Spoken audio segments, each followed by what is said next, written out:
Dus de Raad van State is tegen de afschaffing van de spreidingswet. Ze zeiden dat het een onbeheersbare situatie kan opleveren als die wet wordt afgeschaft. Maar de spreidingswet zorgt juist voor een onbeheersbaar.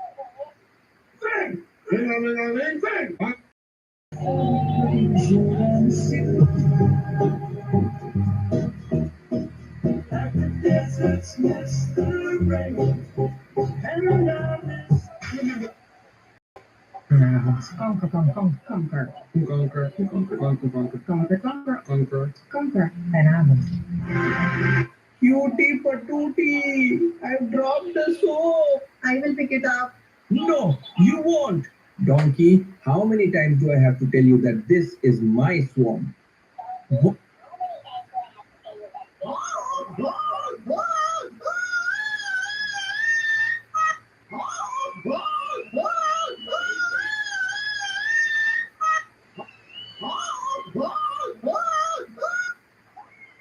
Some wishes out of airplane.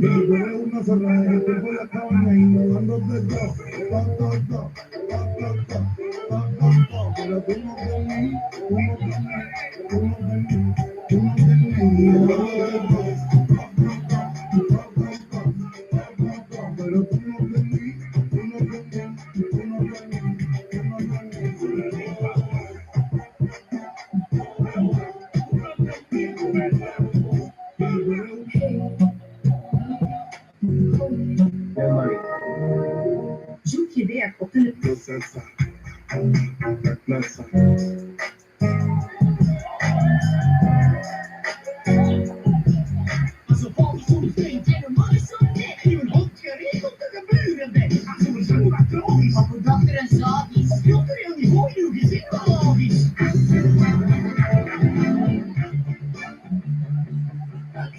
Als je mooi leeft en wilt. Als je mooi leeft en wilt leven en dan.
don't want to see that in the open correct. It's done. Except with Brock Lesnar. It's not just old Brock Lesnar. And ladies and gentlemen, Brock Lesnar is on a fine out of title over that. He's in a parent of anybody. Now, if Brock Lesnar accepts what anybody is used to, finally, I want to throw away title shots and take my money. That's what it happened. But I said, hey, there is no such line orders and paperwork. Years ago, when I told the for a restraining order, on all of us, we cannot talk within 100 feet restraining order on my own client. And procreation is a law.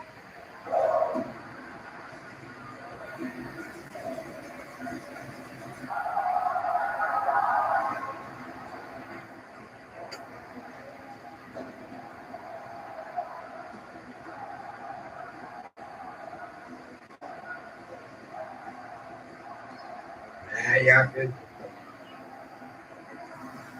ga niet naar buiten. Dat is nou. I can see that one, but before I get down to it, sir, violation of your job. Oh, what the hell are you doing? Right now, Dallas PD. Oh, my God. Jimmy, yes, who is this? What the hell are you running with? You call, you want your justice, you are, you must know. If I want to get you, God bless you. No, you can't run. I'm going to pick up, bro. You got it. What Saturday? Inside of the most significant wrestling is Brock Lesnar of over. They've gone one-on-one, each has an I have the number of everyone to be treated and returned. You only get to that one way. And if you're looking past Brock there, third world championship in the ring. Well, the South Limit Convention was relaxed, and that's a new balance of people.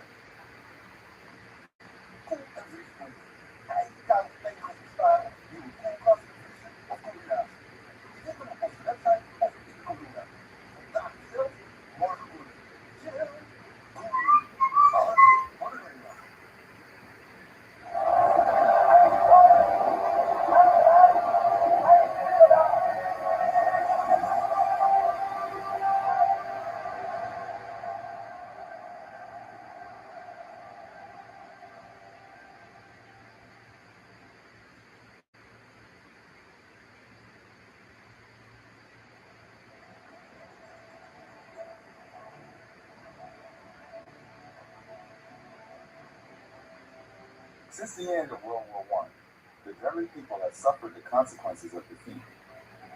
The economy is in ruins, and more than a third of the workforce is unemployed.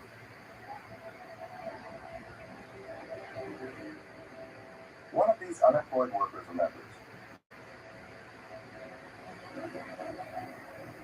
Thousands of factories have closed down. Many honest Germans were forced to steal just to eat.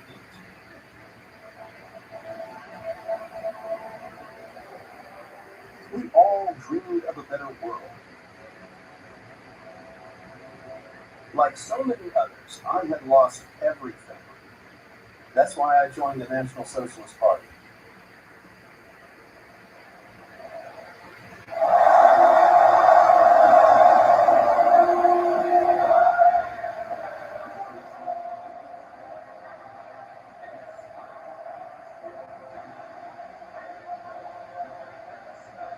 September 1934. The National Socialist Party has been in power since its election victory 20 months ago.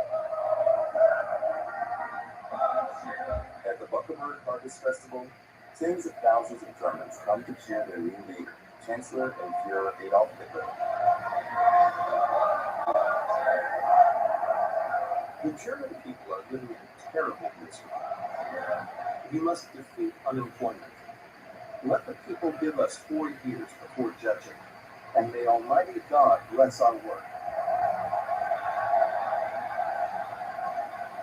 A school teacher, Louise Solnitz, attends the rally.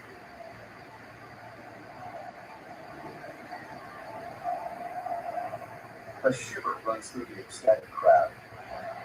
The Führer arrives. The emotion is at its peak.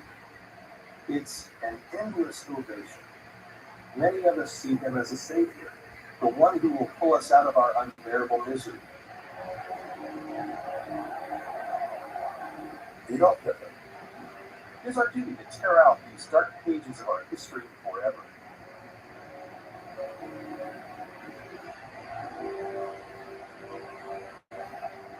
Out of misery, distress, and poverty, a new German Reich will be born.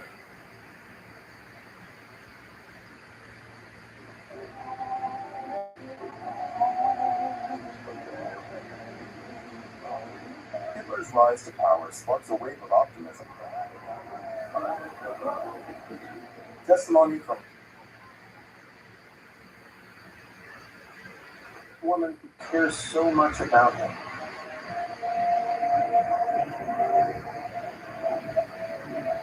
Eva Braun comes from a Catholic family. When Hitler gives her an apartment, her father writes to the Führer,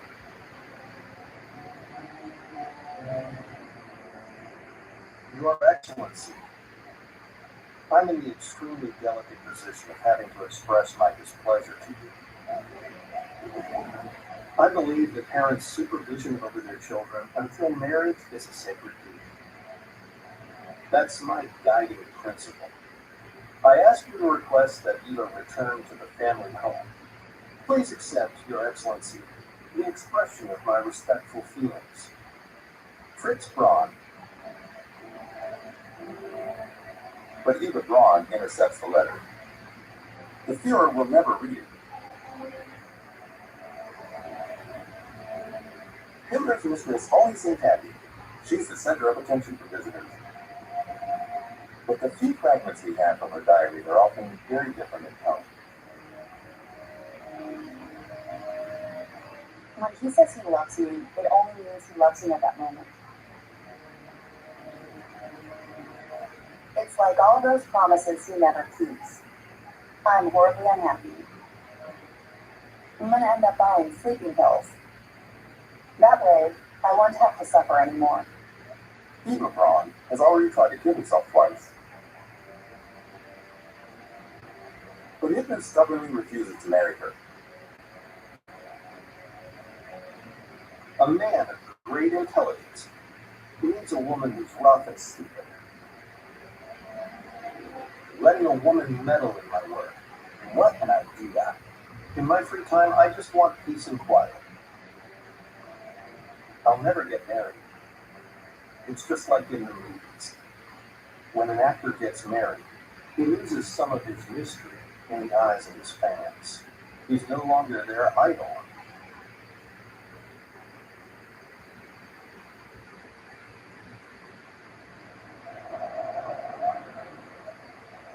September 28, 1937. Berliners are getting ready for the official visit of Italian dictator Mussolini. Hitler is building a military alliance in Europe.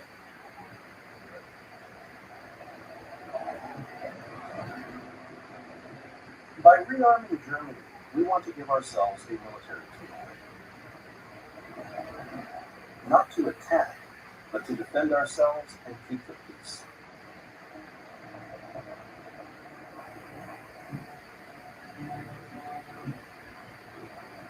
Hitler parades his new army in front of his fascist ally. Next to the two dictators is his interpreter, Paul Schmidt.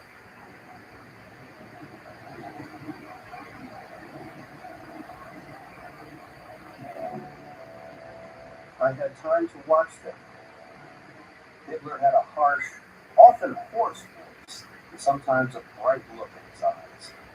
There was a hint of sarcasm in his laughter. That ceremony was strange.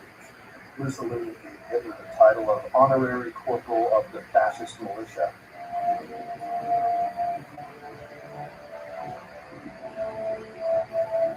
Hitler is also about to sign a pact with Japan. With this alliance in place, he can move on to the next step.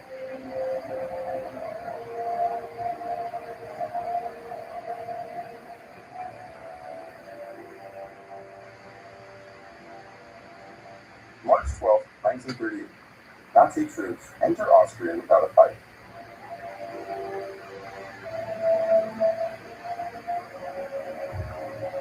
Hitler was born in Austria. He always dreamed of bringing his homeland into a greater German life.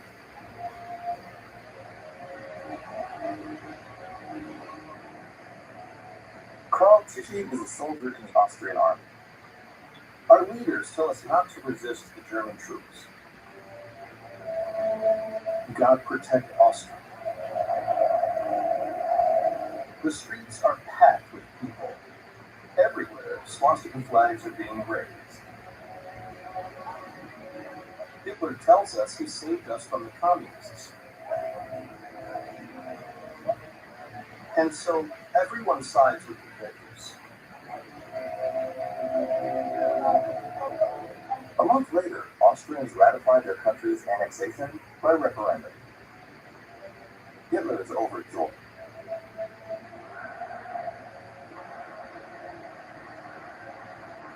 I'm convinced that heaven sent me, an Austrian, to Germany, and raised me to the highest office.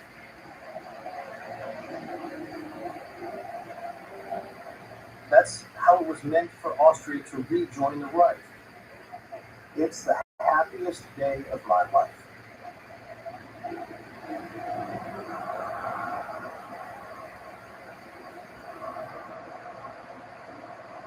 It takes only a few weeks for Vienna's Jews to suffer the consequences of Hitler's return, the so-called savior of Austria. A 24-year-old Jewish student, Julia Kahn, helplessly witnesses the first persecutions. The Nazis put up signs on Jewish shops to keep customers out. Anyone who doesn't obey gets beaten, killed, or deported to a concentration camp. Everyone's gone mad.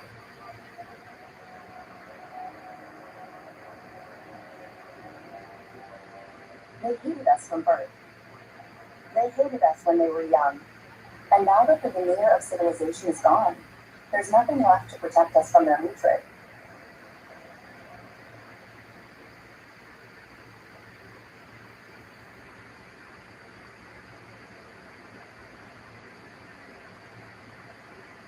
In his eagle's nest in the Bavarian Alps, Hitler is already making plans for his next conquest.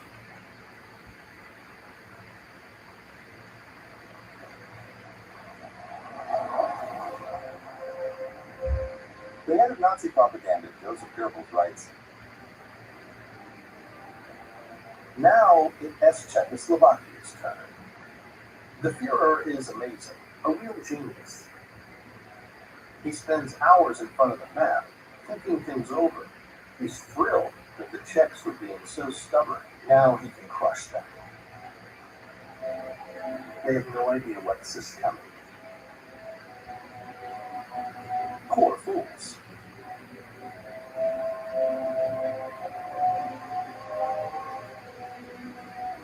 Hitler claims that Germans living in Czechoslovakia and the Sudetenland are being oppressed. The German press reports made up assaults and rapes supposedly suffered by the German-speaking minority.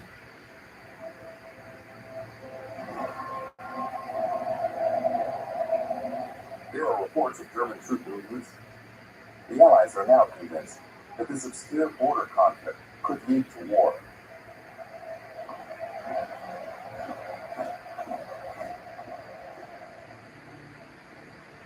France, in particular, is getting scared.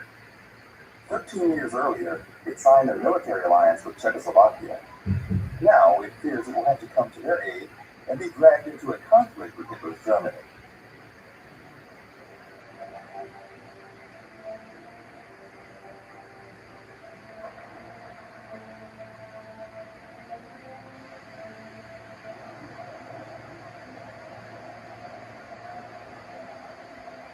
At the annual Nazi Party rally, it soon announced that all negotiations with the Czech government had broken down.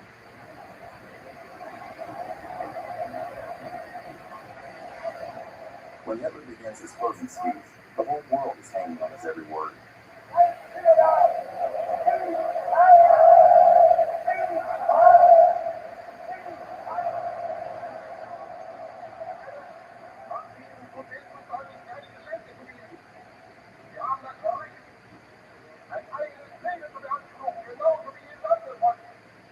I demand the right to self-determination for the 3.5 million Germans in the Sudetenland region.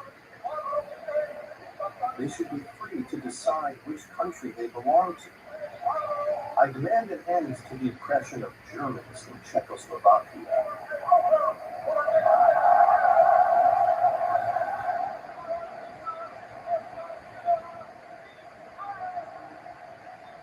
Weeks later, Czechoslovakia's fate is decided in Munich when Hitler meets the Frenchman Daladier and the British Chamberlain. Panicked by the threat of war, he gives in to the Fuhrer.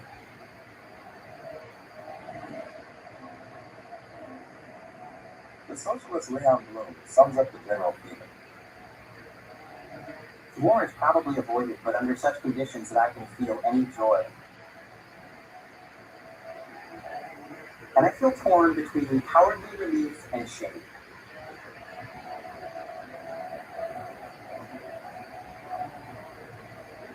Hitler's troops are allowed to enter the Sudeten territories. Not a single shot is fired.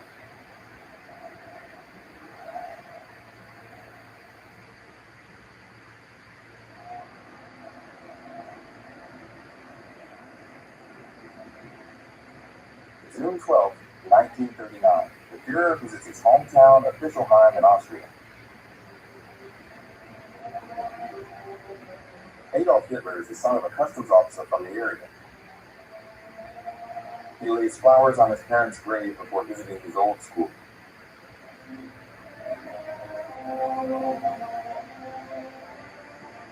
This is where my first ideals were born. By dealing with the toughest kids at school, I forged a strong character. It's here that I developed my speaking skills during heated arguments with my classmates. The fields and woods were my battlefields. For Hitler's 50th birthday, a woman writes in a local newspaper.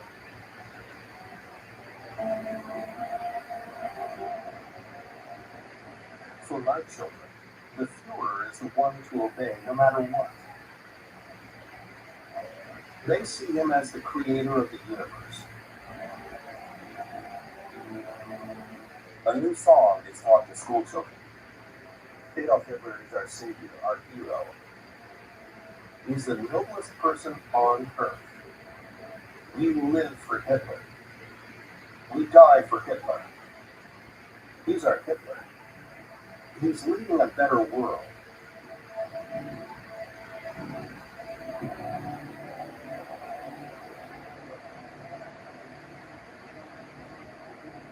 All over Germany, thousands of new recruits swear an oath to the Fuhrer.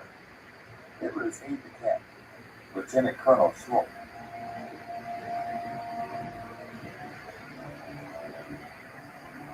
The Fuhrer asks us for courage so we can solve our problems. The solution is expansion to the east. We have to attack Poland at the first opportunity. It's our only opening in Europe. We have no choice. This time, France and England warn they're ready to go to war.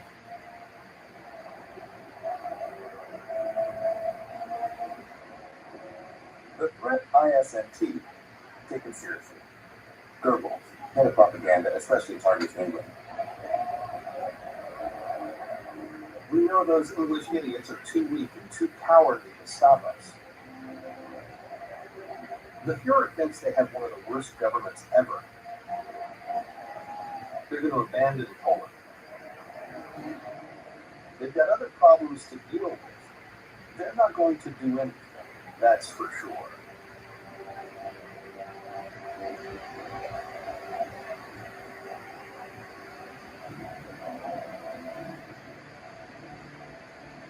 Before launching the attack on Poland, Hitler has to get rid of a major threat.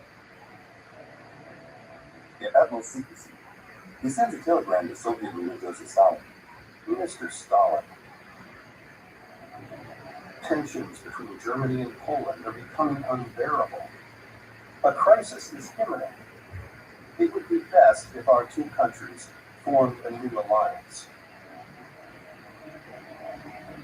I would appreciate a prompt reply Adolf Hitler.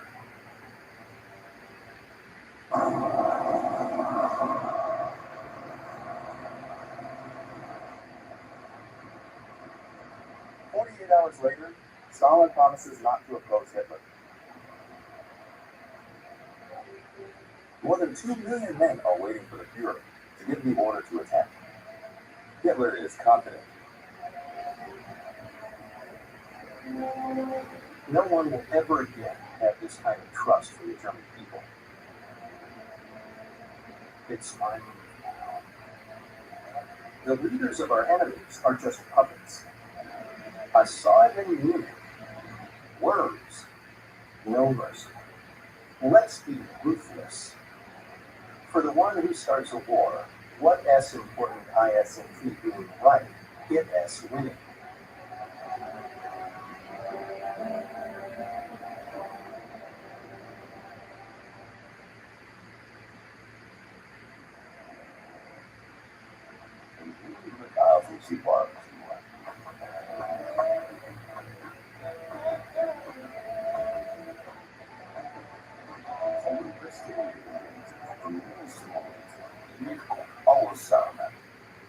Vakantiediscount de first minute week. Eerste keus last minute. Op vakantiediscount.nl. Als je diabetes hebt, gaat het in stappen zetten, ook als het even niet vanzelf gaat.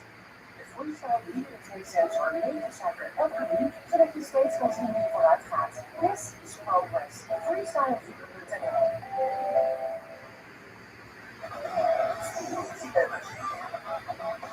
Feel the anticipation. A world of possibilities awaits. Entertainment to the best. Hard Rock Casino. The stage is yours. In the market that doesn't stop shouting. Ride that wave. We believe in taking the moment, assessing the conditions. Because not every signal is a signal to act. Our trading analytics surface the context and make the decision with you. Capital.com, a trading platform that's built for better decisions.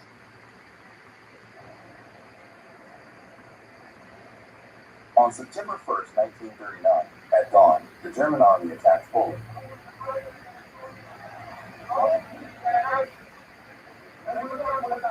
Across Germany, a message from Hitler is broadcast over loudspeakers announcing the news. A Berliner, Werner Hartz, is surprised by the apparent calm. The streets are empty. There are no soldiers in sight. There's no cheering crowd, unlike in 1914. This time, the war started quietly, like in a fog. By attacking Poland, Hitler starts a new world conflict. 2 days later, Paris and London declare war on Germany.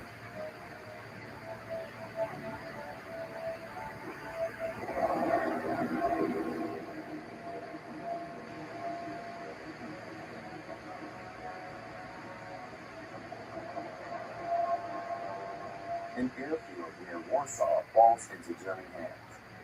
The Nazi invasion began just 3 weeks ago, and already the Poles are in retreat. Hitler, delighted, comes to congratulate his troops on the battlefield. Entire columns of Polish soldiers have been taken prisoner.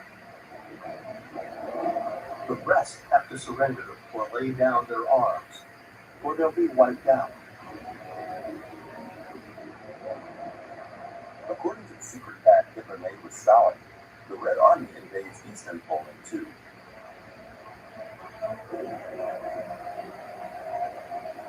The Poles refuse to surrender. Hitler sends his air force and tanks against the city of Warsaw. Soldier Gerhard Meyer.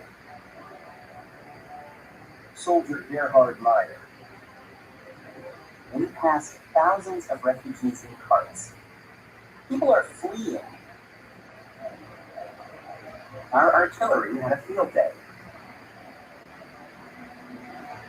Everything's in ruins.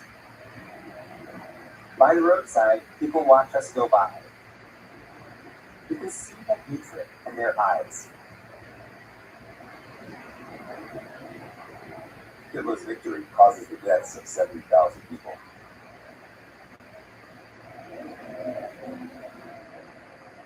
Poland disappears as a state.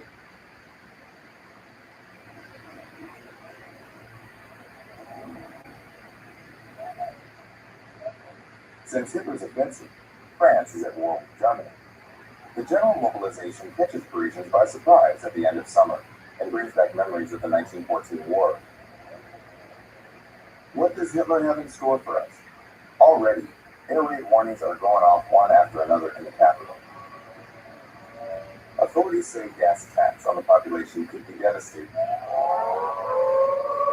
And yet, the war still feels so far away. In Paris, a young novelist, Simone de Beauvoir, writes in her journal. People with their masks, acting important, the shuttered cafes. For now, it all feels like a joke.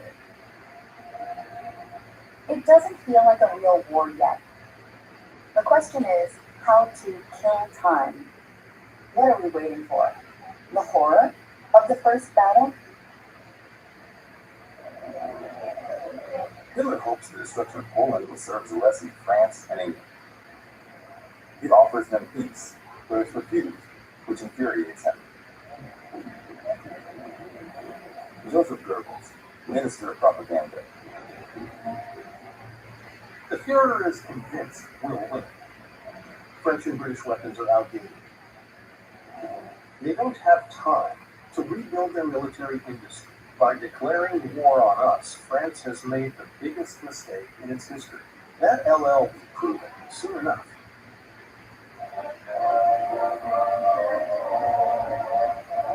Many French soldiers are also convinced they'll win. Since the Great War, they've had a reputation as the best soldiers in the world. 2 million men are heading to the border, and the Maginot Line is said to be unbreakable.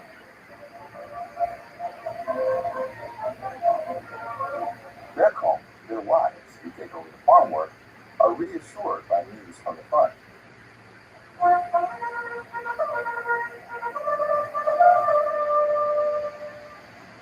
For months, the soldiers just sit and wait. Soldier and writer Claude Germain comes up with a new phrase, the phony war.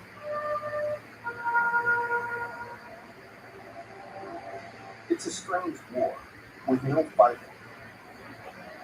Nothing. Absolutely nothing. Since war was officially declared, not a single cannon shot, not a single shot fired, anywhere. Some officers, like General Lafargue, are worried. Our units are just sitting around with no clear purpose. All they do is stand guard, waiting for leave. These worries are justified.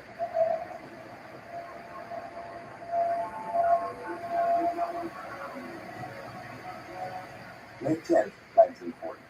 Hitler launches the Blitzkrieg, the lightning war in the West. A massive attack planned long in advance.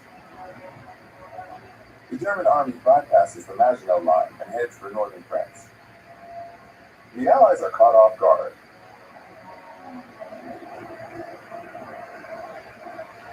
German soldier Hans Gotthard writes to his wife,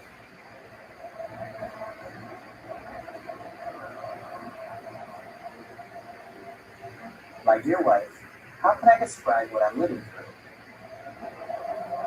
Everywhere you can sense our troops advancing. You hear the artillery all the time. We follow the explosions.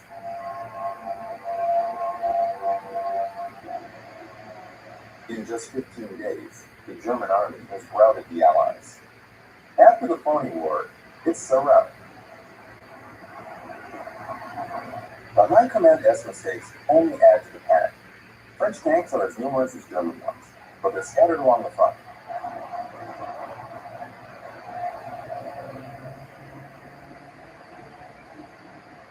The Air Force is grounded in just a few days.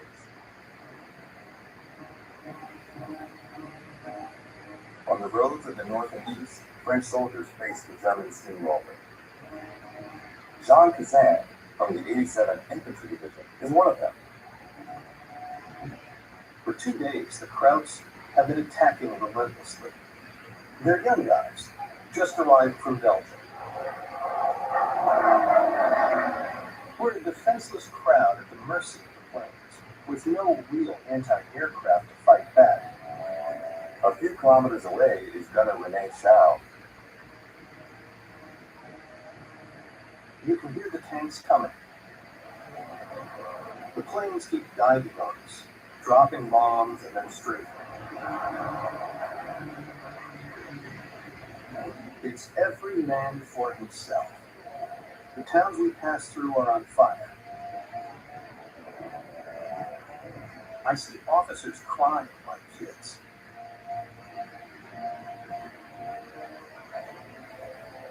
"100,000 French soldiers will die in combat. Nearly 2 million, including Gunner René Schau, will be taken prisoner." At Dunkirk, the British Army and thousands of encircled French soldiers flee to England in panic, under fire from German Stuka planes.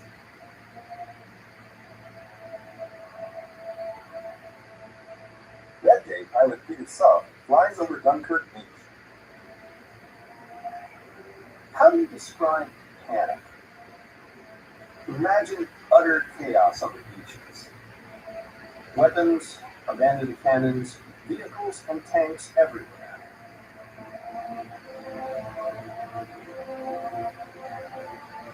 The fall of Dunkirk handed us the Belgian and French coast in one go.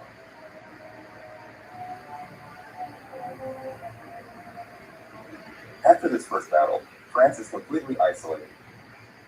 Now it's the civilians who are fleeing.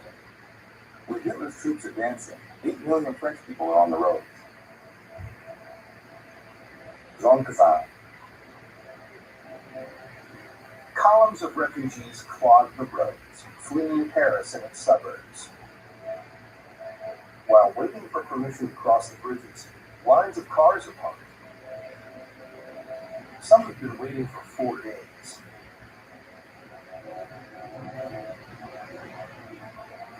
At the same time, somewhere in eastern France, Hans Bauer, Hitler's pilot, films the Führer's triumphant arrival.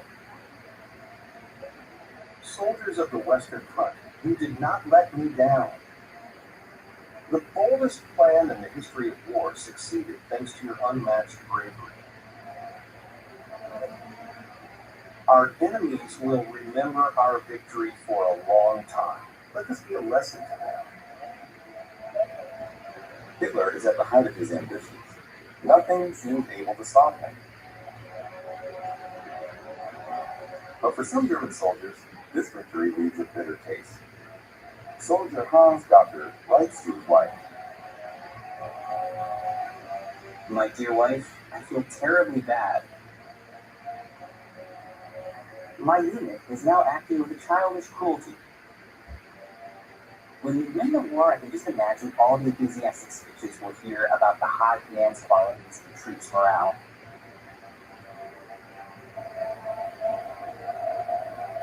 But nothing could be further from the truth.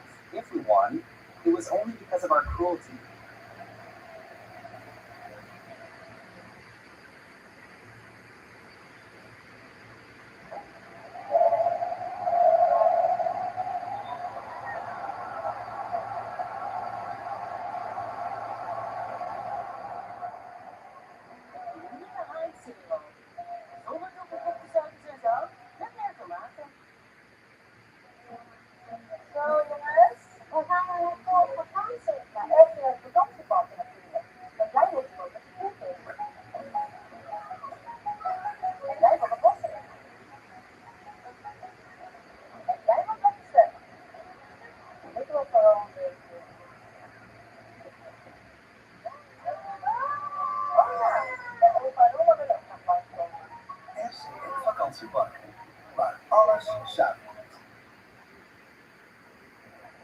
With a heavy heart, I tell you today that we must stop fighting. Last night, I addressed the enemy. June 17, 1940, Marshal Pétain, the new head of government, speaks to the French people. He has just asked Hitler for an armistice. The German army enters Paris. Police Commissioner Brenet witnesses the first hours of the occupation. The first Nazi divisions appear at the Etoile. So here before our eyes are those famous German soldiers, most of them blonde, all clean-shaven in their greenish uniforms. A few onlookers watch this shocking scene in dismay. The dark years had begun. The novelist Simone de Beauvoir. It was hell. Victory was written on every German face. Every French face was a glaring defeat.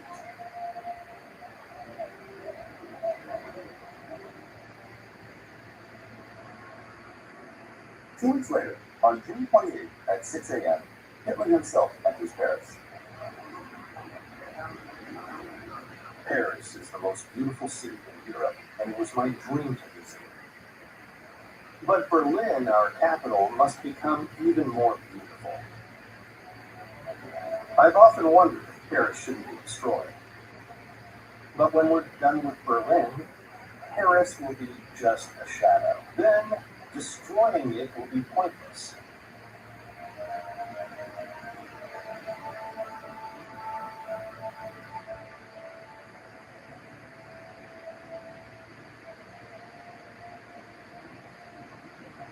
Yet some French soldiers and officers refused to accept defeat. With several warships, they joined England at General de Gaulle's call on June 18th.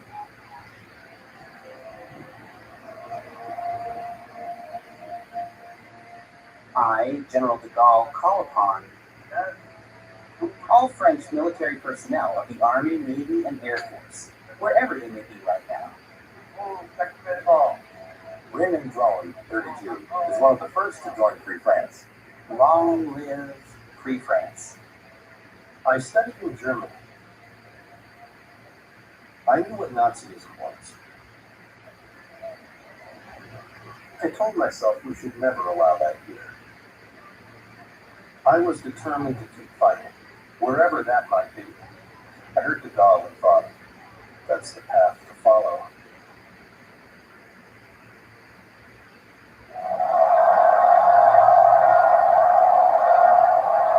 Back from the French campaign, Hitler is greeted by thousands of cheering Germans. He renews his offer of peace to Prime Minister Winston Churchill. The British must listen to you. Continuing the war will mean the total destruction of one of our two nations. And I know it will be Great Britain that disappears. I appeal to reason one last time.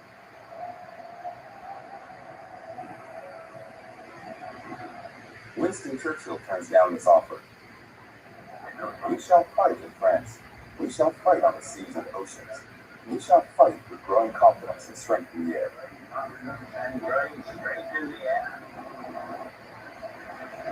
In the summer of 1940, the Battle of Britain begins. Hitler is convinced his pilots must destroy enemy fighters before even thinking about invading England.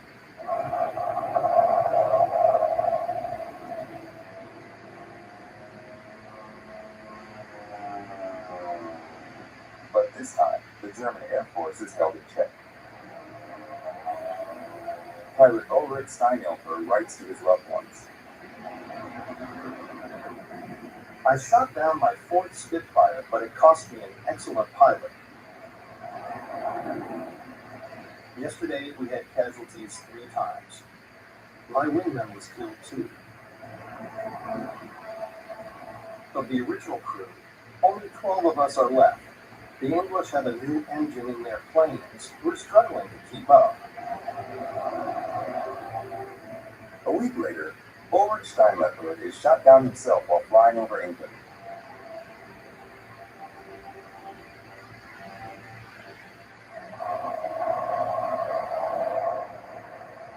To make a statement, Churchill decides to bomb Berlin. Hitler, furious, changes his strategy. From now on, German planes will target the British population itself. If the British Air Force drops 2,000 or 4,000 bombs on us, we'll drop 200,000, 400,000, or even 1,000,000 in a single night. And if they step up their attacks, we'll wipe their city off the map.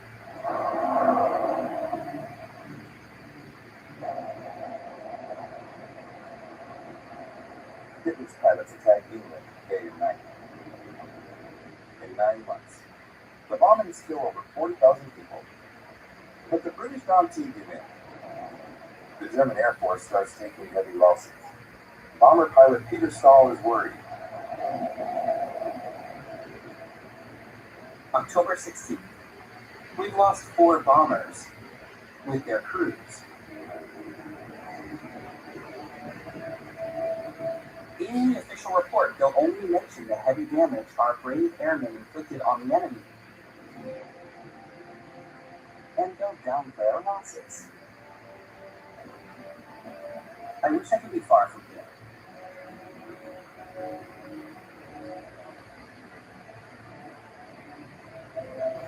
By May 1941, Hitler knows the Battle of Britain is lost.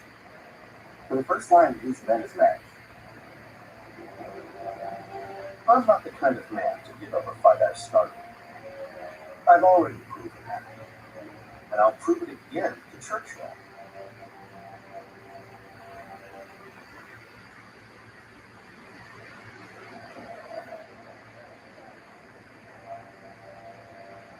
In the conquered provinces to the east, German victory brings a new, especially brutal regime.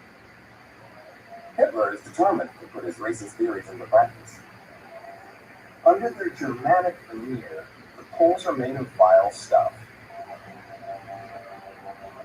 The Jews, the most disgusting thing there is. If Poland had kept resisting, the whole country would be crawling with vermin. What we need is a firm hand, able to cut deep.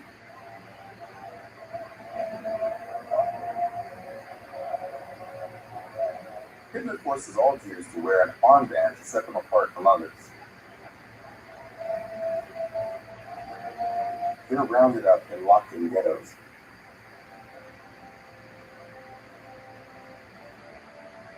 The largest is in Warsaw, capital of Poland.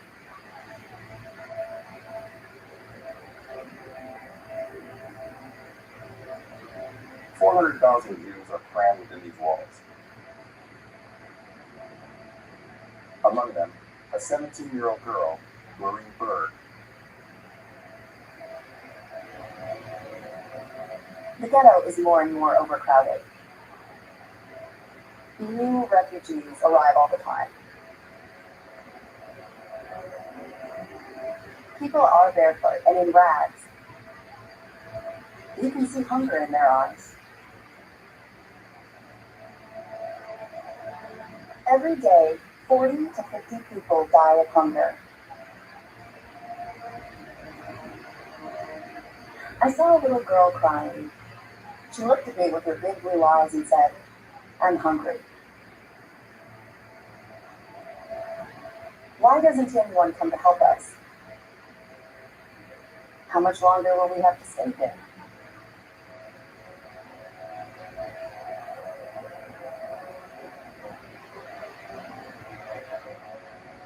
By the end of 1942, nearly 300,000 men, women, and children had already been deported from the Warsaw Ghetto to the Treblinka death camp.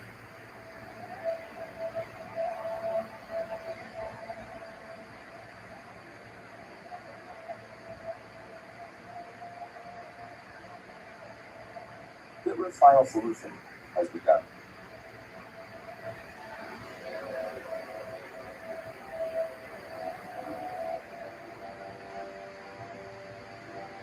It will be carried out all over occupied Europe, especially in France. In freight trains like this one, over 70,000 Jews are deported to Hitler's concentration camps with the support of the French authorities.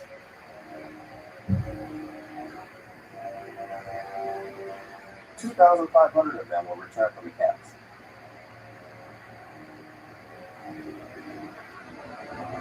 From October 1940, Marshal Pétain chose a path of collaboration with Hitler. French people, I have met with the Reich Chancellor. Collaboration between our two countries has been considered. France agrees to be part of the new Europe the Nazis dream of. As part of constructive activity for the new European order, today I am entering the path of collaboration. France is split in two. The Vichy regime keeps control of the Free Zone in the south. The Nazis occupy the north and the Atlantic coast. They act like conquerors there.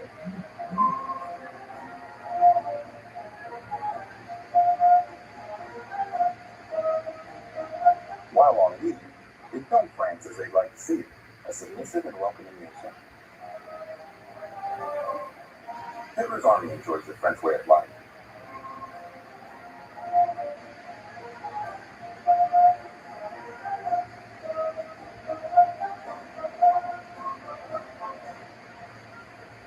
But the reality is darker. Writer Jean Gahino writes in his diary. The air is getting harder and harder to breathe. In some neighborhoods, the police block the streets. Jews are arrested, communists are shot or threatened with death. The occupier spreads terror. Young draft dodgers are hanged.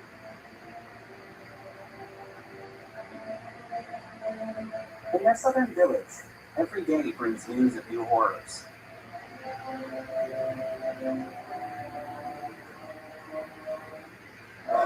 It's wonderful to see the world like in Istanbul. Catch it if you can. They didn't catch it, but you can. Formula One excitement is back in Istanbul. Don't miss it. Terug van vakantie? Nee, van Airhelp. Cash op je rekening. Airhelp regelt die compensatie voor een vertraagde of geannuleerde vlucht. Maakt passagiers wereldwijd blij.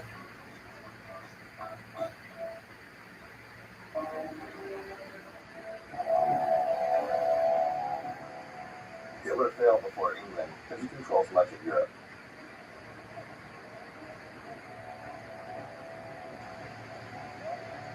He then gives orders to prepare for a new war, this time against his ally, the Soviet Union. General Walter, Chief of Staff, is enthusiastic. The Fuhrer says that if we manage to defeat the USSR, Britain will lose its last hope of winning the war. So we must destroy Russia. But other German generals are starting to doubt Hitler's abilities, like General Warlimont, Deputy Chief of Operations. We're heading for a two-front war, something we've managed to avoid until now.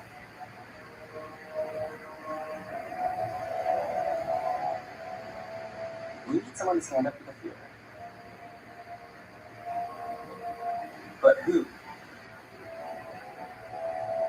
For 20 years, Hitler has dreamed of a war to wipe out communism. Communism is a huge threat to our future. We have to forget all solidarity between soldiers. This is a war of extermination.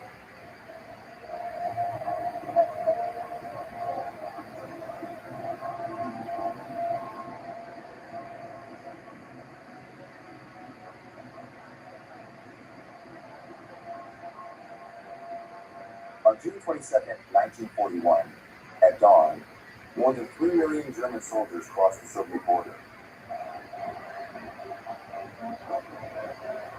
The treaty between Hitler and Stalin is broken. Operation Barbarossa has begun.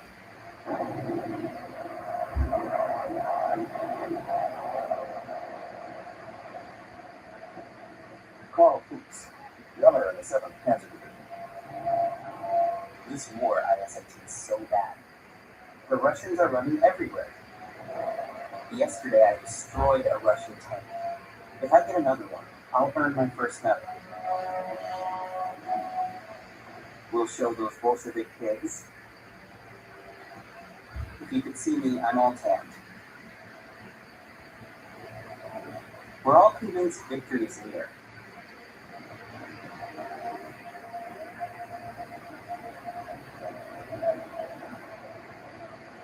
As the months go by, thousands of Soviet soldiers are taken prisoner. A German officer writes to his wife, Dear Hannah, the number of prisoners grows every day. Our battalion is in charge of them. Some are executed on the spot. It's not too hard to do, since we tell ourselves they've killed German soldiers. Please, Dante, read this to our son.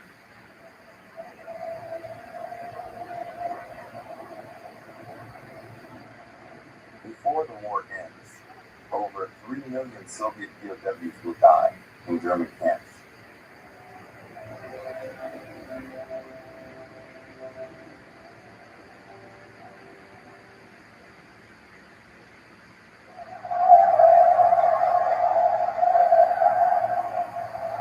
August 26, 1941, Hitler visits the Eastern Front. The Red Army is in retreat. Whole regions of Russia have fallen to Hitler. He claims living space for Germans in the East and wants to follow the British Empire's example. Russia will be for us what India is to England. I wish I could make Germans understand how vital this space is for us. Let's learn from the British colonial experience.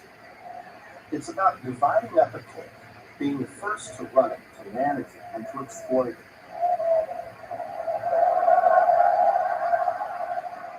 But Hitler and his generals can defeat the Red Army before the harsh Russian winter sets in. They have to halt Operation Barbarossa. That ends when Hitler learns his allies, the Japanese, had bombed the U.S. fleet at Pearl Harbor. It ends December 7, 1941. Hitler now has a new enemy, the United States. Nothing will make us doubt. I'm the Führer of a Reich that will last 1,000 years. Churchill and Roosevelt are in their own little world, run by plutocrats. Behind the scenes, the Jews are pulling the strings. Me, I've got my whole people behind me.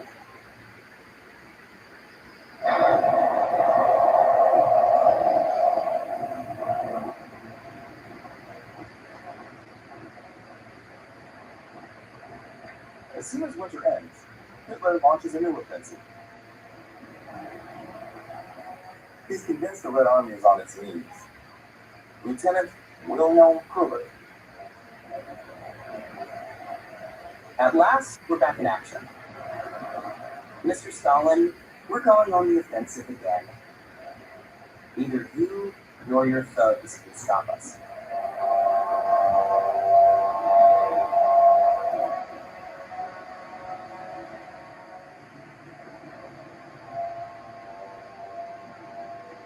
There's a deafening noise.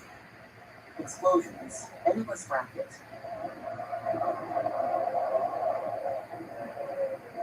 Everything's in the fog. Good thing this war ISNT happening on German soil. When the German army reaches the Volga River, Hitler orders them to take the city of Stalingrad. The German soldiers are over 2,000 kilometers from home, terribly exposed. The general suggests the Führer should pull back. That makes Hitler furious.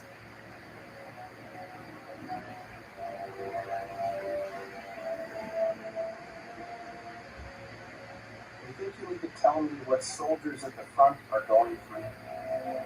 Where were you during the First World War? I demand you show the same resolve as our soldiers at the front.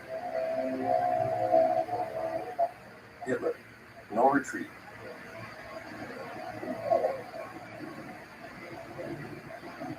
Three months later, the Red Army takes Tonga and over 200,000 German soldiers at Stalingrad.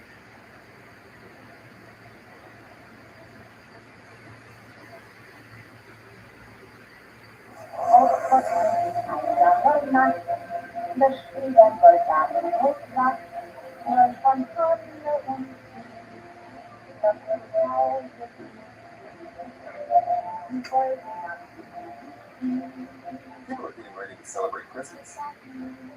Some families of soldiers trapped in Stalingrad get news by airmail. Soldier Werner Bunman writes, My dear son, I hope this is the last Christmas you spend without me. The Russians pulled a dirty trick on us. It's minus 30 degrees here. We'd be better off somewhere warm. Hope to see you next year. Affectionately, your father, Werner.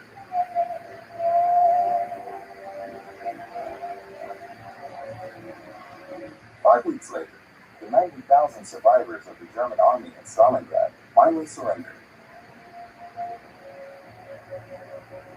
80,000 of them will die in captivity in the Soviet Union. Werner Bullman is one of them.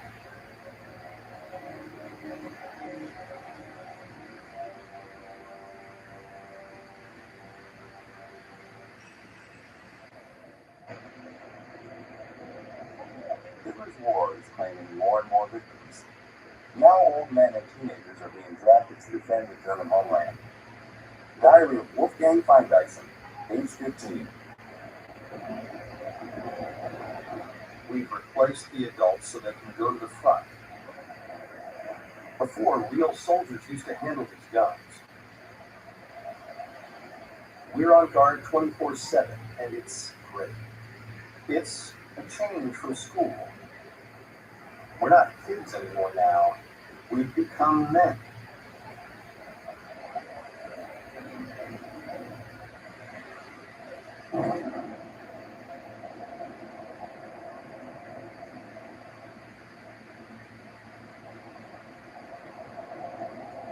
Now German territory itself is being attacked by air raids. The Allies are bombing the big cities. On July 27, 1943, 700 British bombers target the city of Hamburg. The fire is filmed by firefighter Hans Rudsel.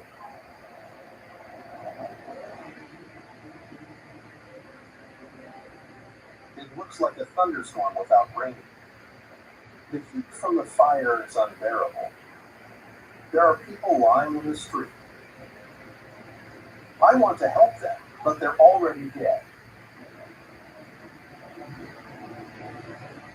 At dawn, Hamburg is a ghost town. The streets of Hamburg are littered with burned bodies, sometimes just skeletons, or even just a small pile of ashes.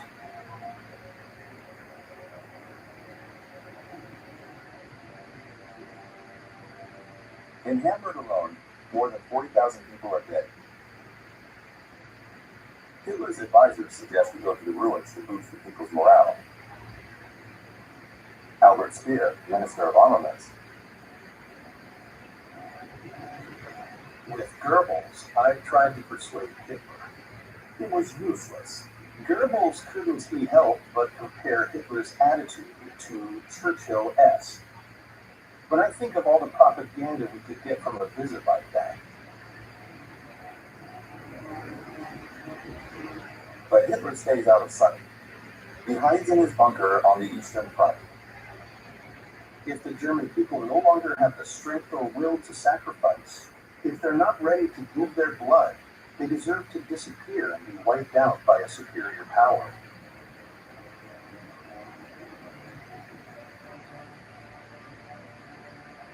If that happens, I want to shed a tear.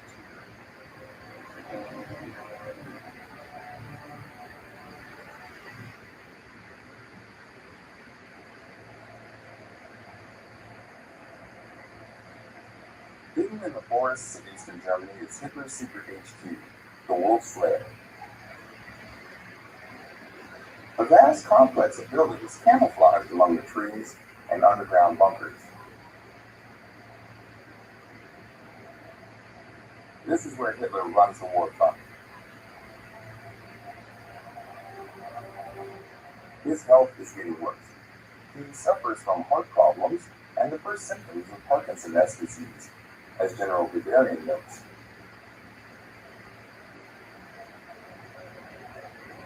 Hitler has aged a lot since the last time I saw him. He's hunched over, his hands shaking. His eyes have lost their usual spark. He gets angry easily. His words and actions have become unpredictable.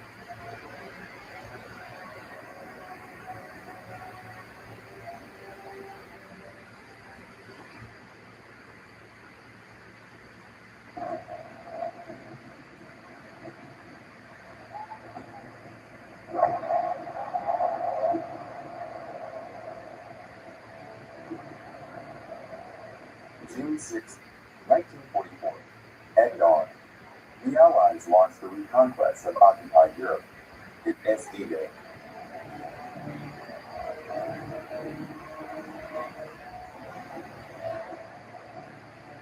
Paradoxically, Hitler is delighted by the news.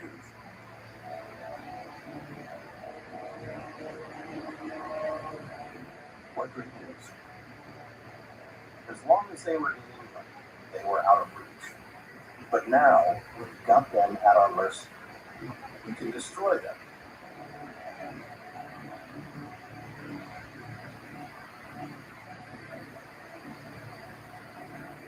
But within 24 hours, the lines are broken. Hitler's soldiers are overwhelmed by the Allied war machine. At Ouistreham, Marine Rifleman Marcel Labat lands with the Free French under Commander Kiefer. We all carry a deep hatred for the Germans. They tortured and killed many of our people. They weakened France. They want us all dead. And that's why we have to finish them. By the evening of June 6, 7,000 Allied soldiers are dead, including Marcel Labat. But now the Allied armies are setting the pace for Hitler's troops.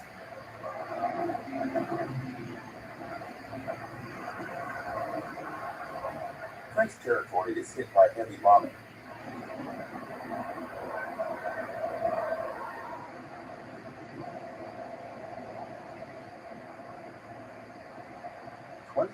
Civilians will die under the bombs.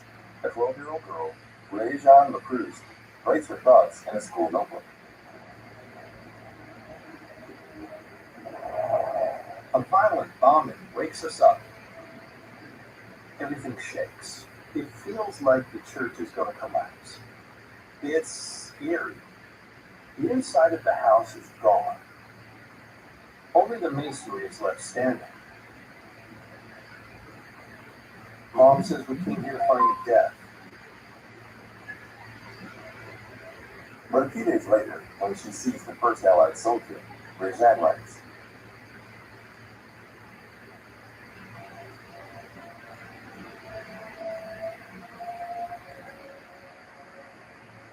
in just a few weeks, hope changes sides.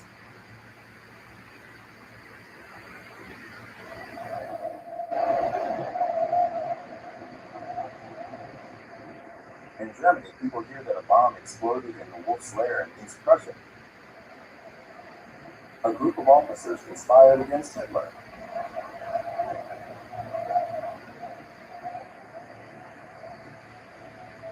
The Führer barely escapes. Now I have proof. The whole High Command is affected, and I've got the bastards who've been sabotaging me for years. Now I know why my big plans failed. I've been betrayed.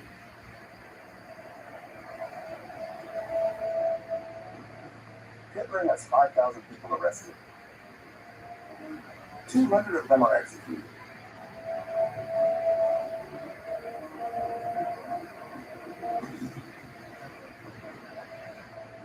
The German army is attacked on all fronts. Hitler now puts all his hopes in a new weapon.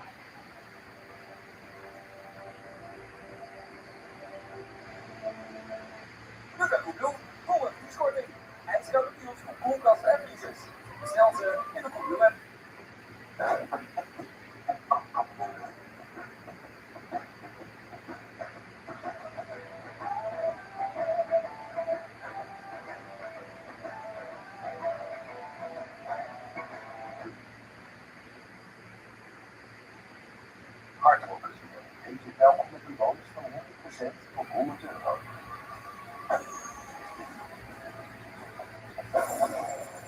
Gefeliciteerd bij hardware.nl met de effectief van al onze bonussen en promoties.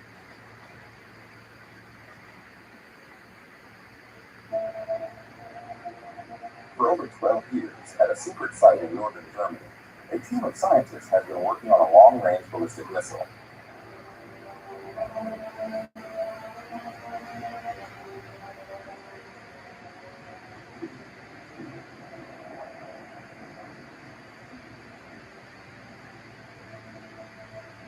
The first launch is filmed in color. The head of the research team, General Dornberger, shows it to Hitler.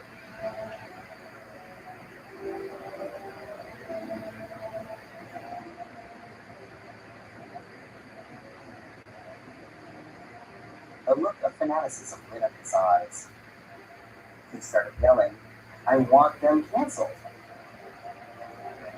They thought this new weapon would turn the tide of the war. Our missile was renamed P2, Vengeance Weapon Number 2.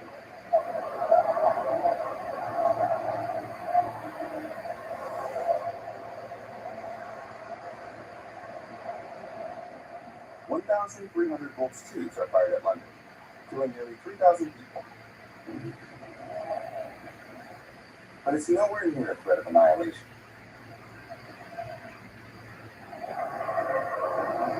In fact, the opposite is happening. The German Reich is now surrounded by the Allies and the Soviets. French North African forces and American troops have landed in Provence. The resistance is preparing the ground for them. FFI and FTP are harassing the German troops. Marseille and Paris rise up against the occupiers.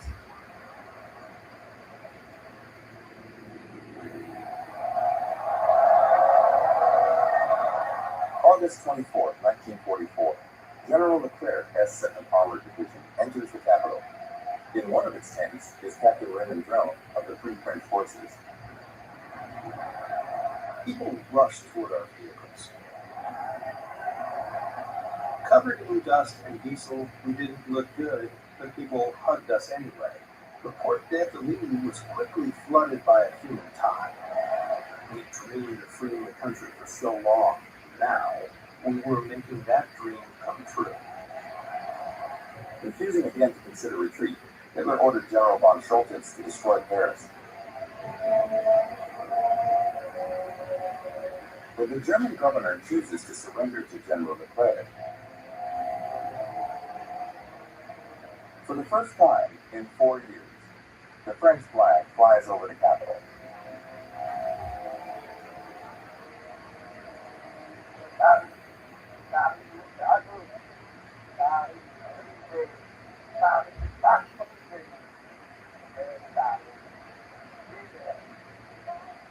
General de Gaulle is in Paris, but the war is far from over.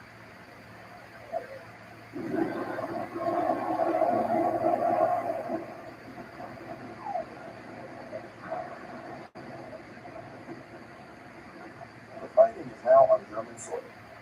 Hitler keeps telling his people they can still win the war. But in private, he's a broken man. I know we've lost the war. The enemy's superiority is overwhelming. I've been betrayed. I should shoot myself in the head. But we will never surrender. We go down, the whole world will go down with us.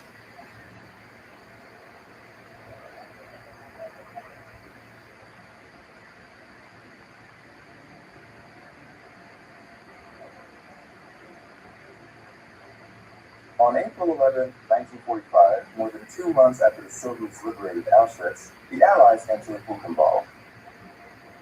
It's one of the 1,000 concentration camps of the Nazi death machine.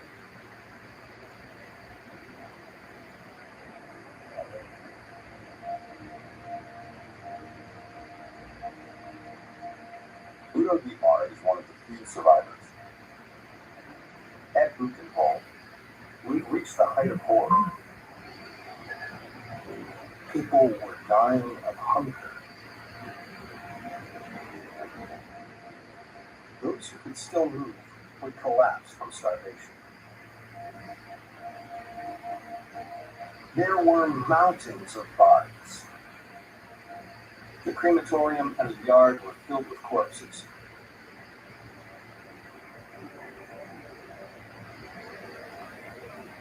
I still hear my friends who died there. They told me, if you make it out, tell people what they did to us.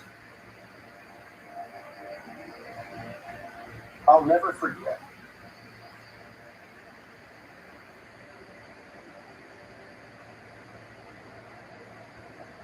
The Americans gathered the people from the nearby village and forced them to come see the atrocities committed in their name. Renate Simone is one of those villagers. She's 18 years old. I couldn't believe my eyes. They piled up the bodies.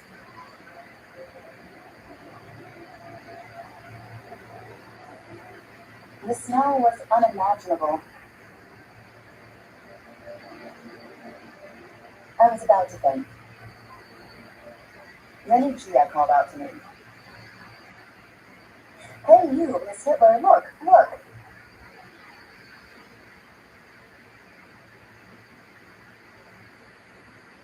The Nazis murdered 6 million Jews.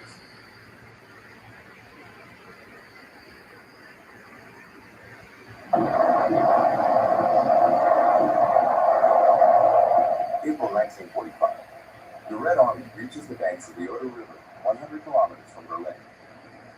The Allies, in the west, are closing in on the German capital. From his underground bunker in central Berlin, Hitler orders every man able to fight to defend the capital.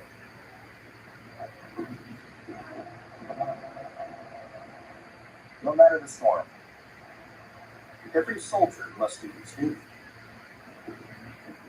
Anyone who refuses is a traitor. Anyone who orders you to retreat will be arrested and executed on the spot.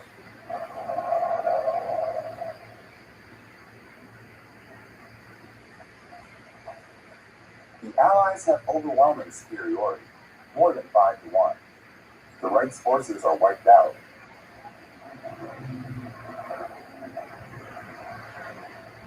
On April 21st, the Russians enter Berlin.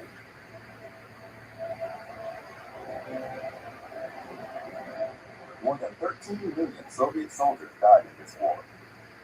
The Red Army lets its soldiers celebrate victory in their own way.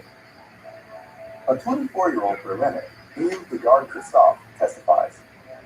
The Russians forbade us to lock our doors. With a machine gun, they gathered us in an empty house where they dragged other young women.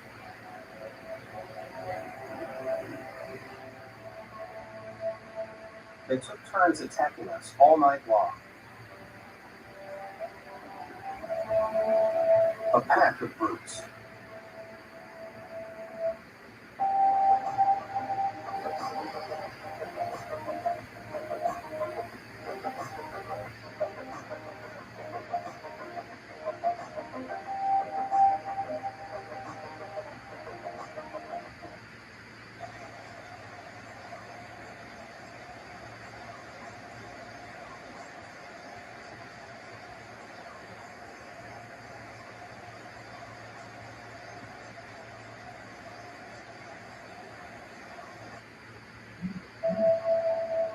By morning, they were gone. We went home, hugging the walls. Since then, several women have killed themselves. More than 1 million German women were raped.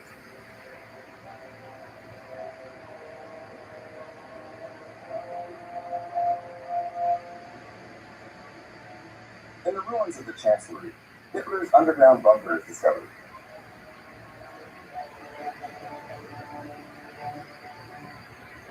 But it's empty. Hitler finally married his mistress Eva Braun and killed himself. So as not to suffer the shame of surrender, my wife and I choose death. We want to be cremated immediately. Only a few charred bones will be found among the rubble.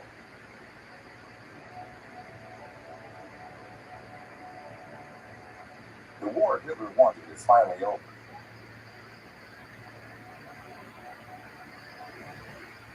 Now it's the Germans' turn to live a nightmare.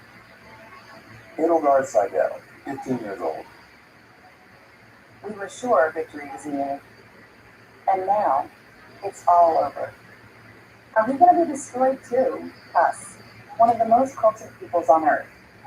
It's a shame we'll never recover from.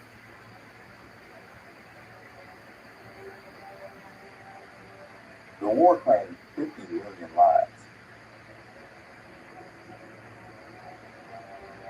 Before killing himself, Hitler wrote his political testament.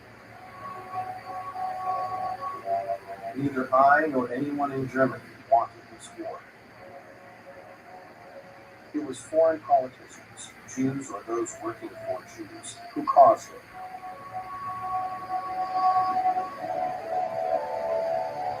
I die with a light heart because I know the greatness of what our soldiers, women, workers, and youth have accomplished. This contribution is unique in history.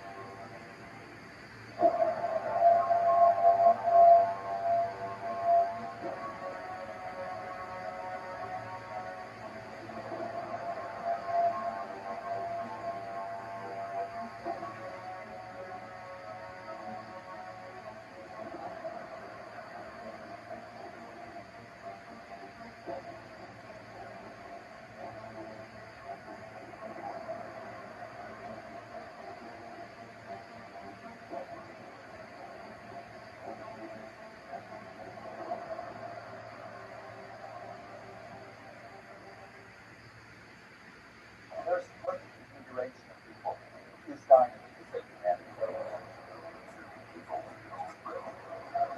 What happens if we kill them? You're going to stay out alive. There's people around you.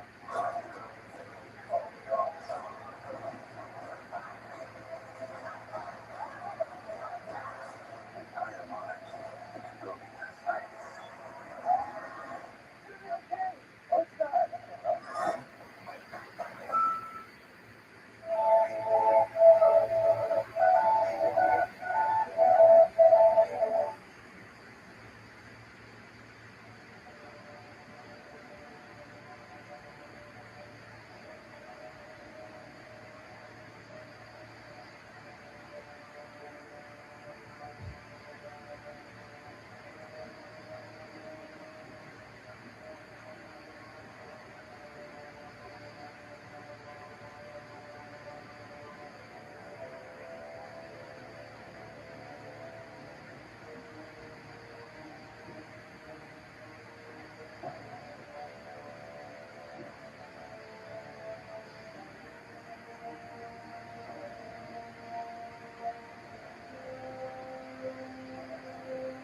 I die with a joyful heart, and the knowledge of our infinite achievements, and of a contribution unique in the history that bears up.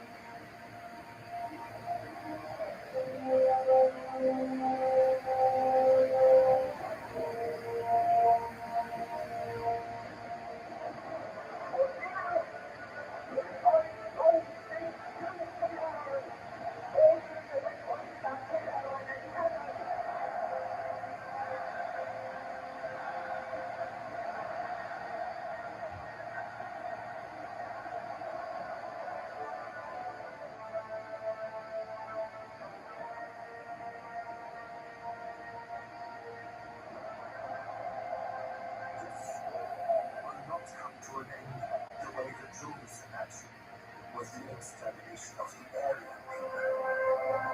Instead it will see the complete annihilation of the Jews.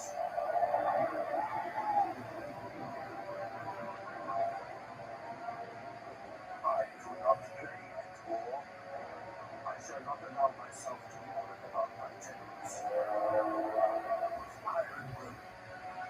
shall determine the attack. That is my mission.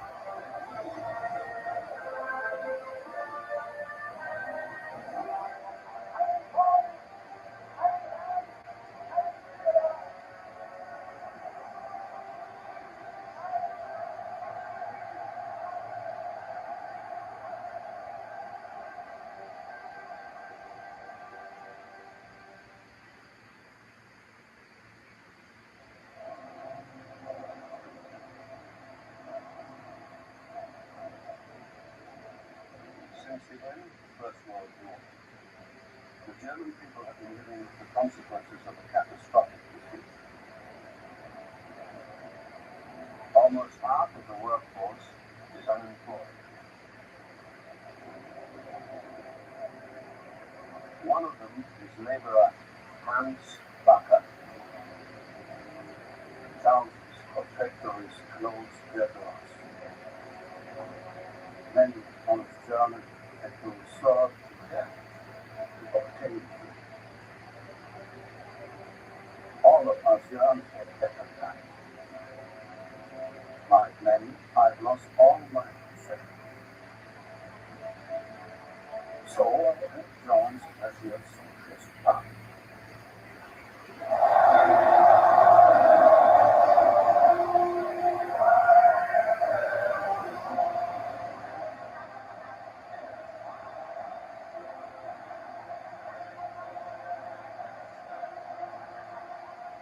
The National Socialists, the Nazis, have been in power for 20 months.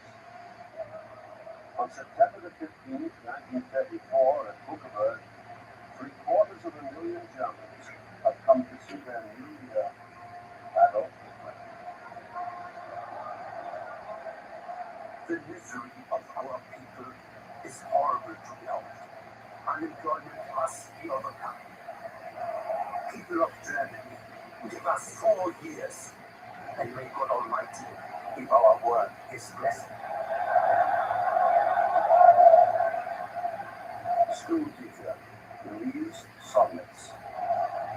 A train shot through the crowd. The Führer is coming. The excitement of the moment is led to a loudful cry. So many worship Him as their Savior, their Redeemer from unbearable poverty.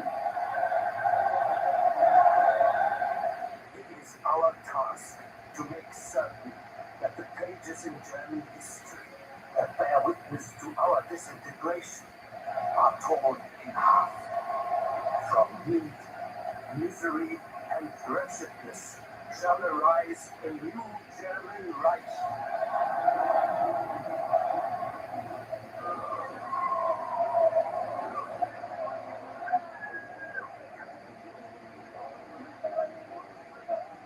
Hitler's rise to power creates a new era of optimism. Jewish doctor Hertha Napoff. Hitler's chancellor. Everyone is full of it. That's all they talk about. Many are filled with happiness. Some are worried with their faces. But all are united in the words, now things will change. Hitler gradually transformed the lives of the German people. Unemployment is almost eliminated, and workers are even given holidays abroad, heavily subsidized by the state. Months years. Who would have thought that German worker would one day be able to go to the Italian Riviera? We will all return to Germany full of thankfulness and be able to work doubly hard to realize our purest goals.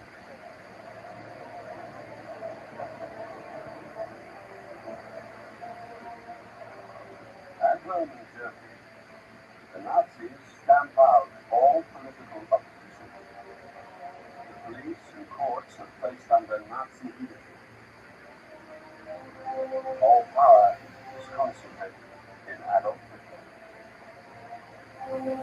Not every one of you can see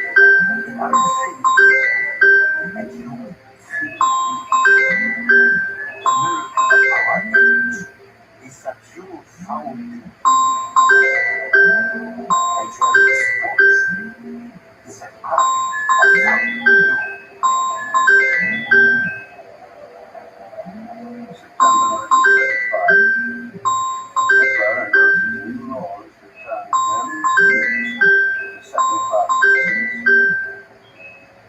are given new textbooks for nursery and tertiary education. Did you It looks like the number 6. It looks like you should cut it. You can tell by his eyes. That is the secret. If you have a good nose, you can smell the tea.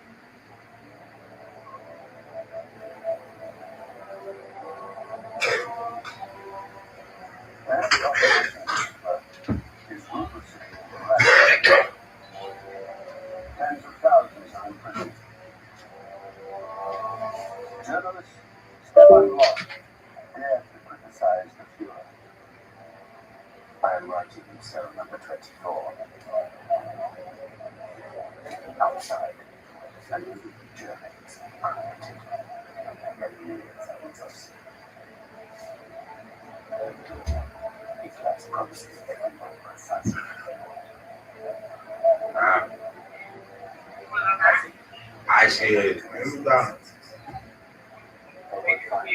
Ai, sei, quanto calor, cansado.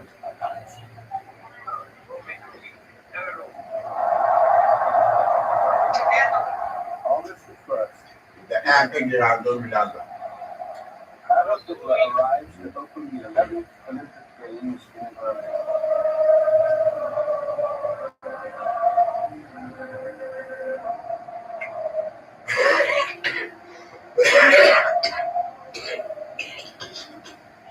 Hitler is determined these games will be a showpiece for his new Germany. Jewish professor Victor Kessler. How to answer Olympic self-confidence. The champion soldiers always fully stacked in bed. Juke-making, warlike sentiments, everything offensive as is improved forms of labor.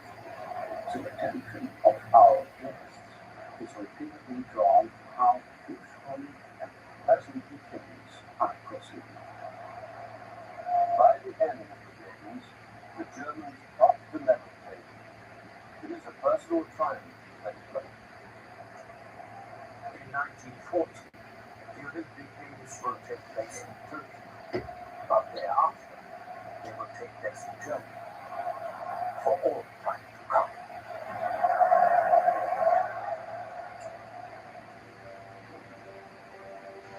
Three weeks after the Olympic Games, Hitler welcomed David Lloyd George, Britain's former Prime Minister, to the Berghof, his mountain home in Berchtesgaden, Bavaria. At Hitler's side is his interpreter, Paul Schmidt. Hitler was delighted with this visit from the world-famous statesman. He sat at a table near the window. He began to speak, standing on his experience as a humble soldier during the Great War. I often think illness, he said.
je daarom voorkomt. En niet dat je zo met de keeper eventjes... Eén op één met de keeper. So most of you think that you need to be rich to smell nice or small good. That's Jonge not mannen uit vennoorden, uit culturen die haaks op ons staan. In 1990. Ja, volgens. Ja, dat moet je alsjeblieft. Zeker. Wil jij gaan ons even filmen? Ja, dat is goed. Maar ik ga een beetje opwacht actie. Op de zonnige zondag. Zonnige zondag.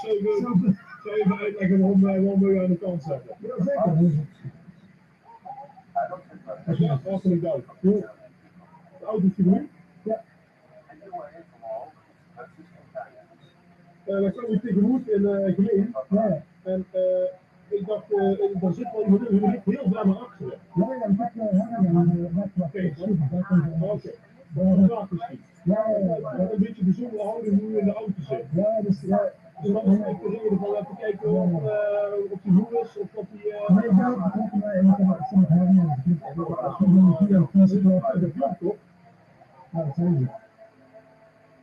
Luister, dit is niet wat ik in. Ik hou zo erg van de natuur, maar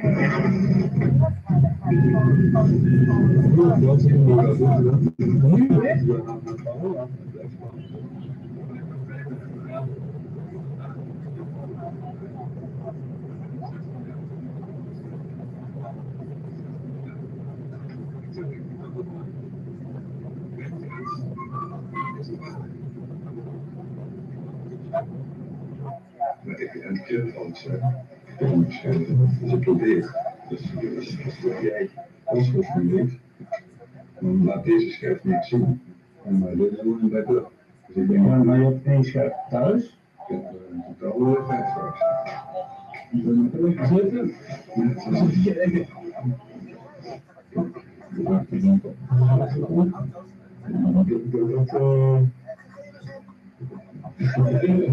Wil je zo iets over denken? Als je geïnteresseerd bent, dan kom je naar de schijf te drukken. als ik mijn haar laat blonderen in het chemisch glas, dus daar neem ik altijd mijn eigen schoen.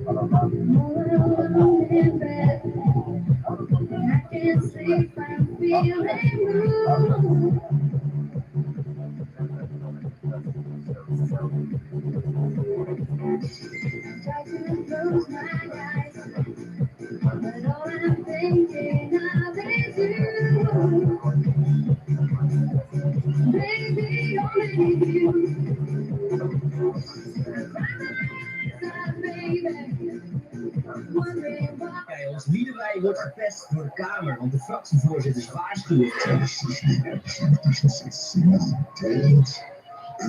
Maar ik ga nu eens samen met jullie tellen hoeveel inhoudelijke argumenten deze fractievoorzitters hebben gegeven. En we beginnen bij het begin, want ja, daar beginnen we altijd. En daar staat meteen in het groen: Forum voor Democratie is een ene partij. Maar ik ben op zoek gegaan naar een inhoudelijk argument. Ik heb geen enkel inhoudelijk argument gevonden. En daarna staat ook nog racisme en antisemitisme. Ja, dat zijn hele mooie proefkaarten, maar geen enkel inhoudelijk argument.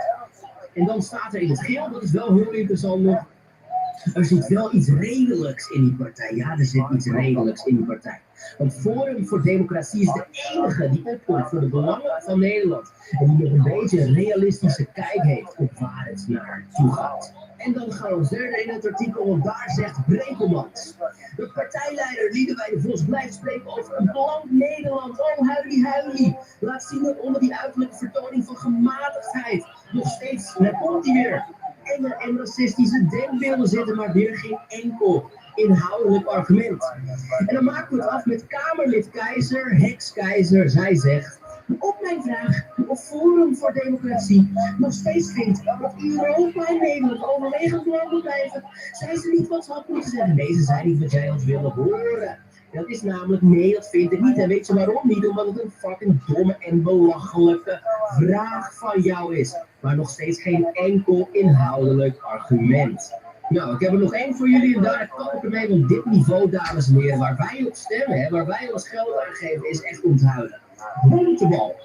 Hij hoopt dat kiezers zichzelf ook verdiepen in waar de partij voor staat. Wij vinden het gevaarlijk om deze partij in de Tweede Kamer te hebben. Ja, vrijheid van meningsuiting is gevaarlijk als jij naar een dictatuur wil gaan. Maar weer geen enkel inhoudelijk argument, jongens, met deze losers, man. Dit vond ik zelf ook nog wel typerend, want Liedewij de Vos voelt zich aangevallen. Ja, tuurlijk voelt ze zich aangevallen, want ze krijgt geen enkel inhoudelijk argument. Het enige wat er gebeurt is dat ze emotioneel wordt weggepest. En nogmaals, wij stemmen op die gasten. Wij geven die gasten elke dag aandacht en erkenning en een podium. En mijn advies is, stop daarmee. Want deze losers, jongens, deze losers zijn emotioneel niet ouder dan 3 en jij laat je daardoor leiden. Mijn advies is, stop met stemmen, claim je rechten en vrijheden terug. En stop met erkenning te geven aan de autoriteit van het systeem. Want de autoriteit van het systeem die compleet rechtvaardig is emotioneel niet ouder dan 3. Onthoud het goed. Tja. Ja jongens, Liedewij wordt gepest door de Kamer. Kijk, als je hier toch over begint, dat kom je vaak niet tegen. En Nederland en Amerika die hebben ook natuurlijk die oorlog tegen Assad heel lang laten duren. En dat is, ze hadden Assad makkelijk kunnen pakken, net als Maduro. Maar ze hebben heel lang een oorlog gecreëerd in Syrië. Er waren iets van 20 groepen daar aan het vechten. En ik heb me vaak afgevraagd, who are the good guys, who are the bad guys? Maar uiteindelijk kom je erachter dat de gewone bevolking eigenlijk alleen maar geleden heeft. En nu zijn heel veel mensen natuurlijk vrij, blij, hè, maar ook is er nog steeds heel veel armoede, waar ook niemand iets aan doet. Alle rijke landen daar, weinig tot geen steun voor de arme mensen in Syrië. De economie is heel erg down. Maar Nederland en Amerika zijn verantwoordelijk en Duitsland heeft natuurlijk heel veel Syriërs ook naar Duitsland gehaald, die dan ook weer naar Nederland kwamen en nog steeds komen vanuit Duitsland. Maar ik zie het zo dat de agenda van Amerika en Israël was om een hele lange oorlog tegen Assad te laten voortduren. En Iran heeft daar ook een hele aparte rol in gespeeld. Om vervolgens, dus wat het plan van Gaza, om Gaza in te nemen, was er al heel lang. Dus ze hebben gewacht, oké, we gaan eerst heel erg alle Soenieten in Syrië laten vechten tegen Assad. En dan op het moment dat Gaza door ons wordt ingenomen, dan zorgen we ervoor dat er een nieuw Soenitisch regime komt in Syrië. Wat vervolgens een contract met Amerika moet tekenen. Jullie mogen geen oorlog met Israël voeren. En dat is gebeurd. Ik heb het zelf van mensen gehoord, ik heb het zelf gezien. Heel veel soldaten daar zijn pro-Palestina, maar ze staan de hele dag te niksen. Ze doen de hele dag niks. Ze staan daar met volle magazijnen te beveiligen en te kijken. Sommigen zitten volgens te chillen de hele dag, zitten de hele dag thee te drinken. En ja, Syrië is bevrijd. Oké, goed, blijdschap. Je mag 1 dag feesten, 2 dagen, je mag je hele leven gaan feesten. Maar Palestina wordt uitgemoord. En waarom is daar geen protest voor? Waarom is er geen ophef voor? Ik heb het met eigen ogen gezien. Ik heb het met eigen ogen aangestipt, aangekaart. Het hele plan was een hele lange oorlog in Syrië. Heel enorm veel mensen uitmoorden, enorm veel mensen traumatiseren, kinderen wegsluizen. En olie pakken en verdeeldheid creëren tussen de Koerden en de Syriërs en Iran de grootste vijand maken. Allemaal Amerika, Israël, satanistisch hebben dat zo geregeld. En vervolgens pakken wij heel Palestina en de Syriërs Soenieten die normaal in verzet zouden komen. Want in het leger van Assad zaten ook Soenieten en Shiiten, maar in ieder geval ze konden ook dan misschien op een andere manier een leger vormen. Assad zou dat met Iran misschien goedkeuren, dat het leger dan zou vechten tegen Israël. Of er zou altijd wat kunnen gebeuren. Er zou altijd steun zijn voor Palestina, maar dat Assad wegging en door de nieuwe regering die heel erg directief is, nee. Syrië vecht niet tegen Israël. Israël moordt iedereen uit in Palestina en Syrië doet niks. Niemand doet dat. De mensen willen wel, maar de overheid zegt nee. En dan zal je zeggen, dat kan toch geen toeval zijn. Daar is over nagedacht. Daar is een plan gecreëerd. Dus ja, de hele oorlog van Syrië, waarom heeft het zo lang geduurd?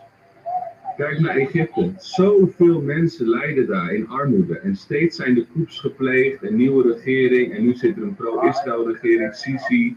Jordanië helemaal onder controle. Iedereen steunt Palestina in Egypte. Iedereen steunt Palestina in Libanon, Syrië en Jordanië. En niemand kan de strijden tegen Israël. Het is al connected met elkaar. Het is al gespind om de bevolking zwak te houden, arm te maken.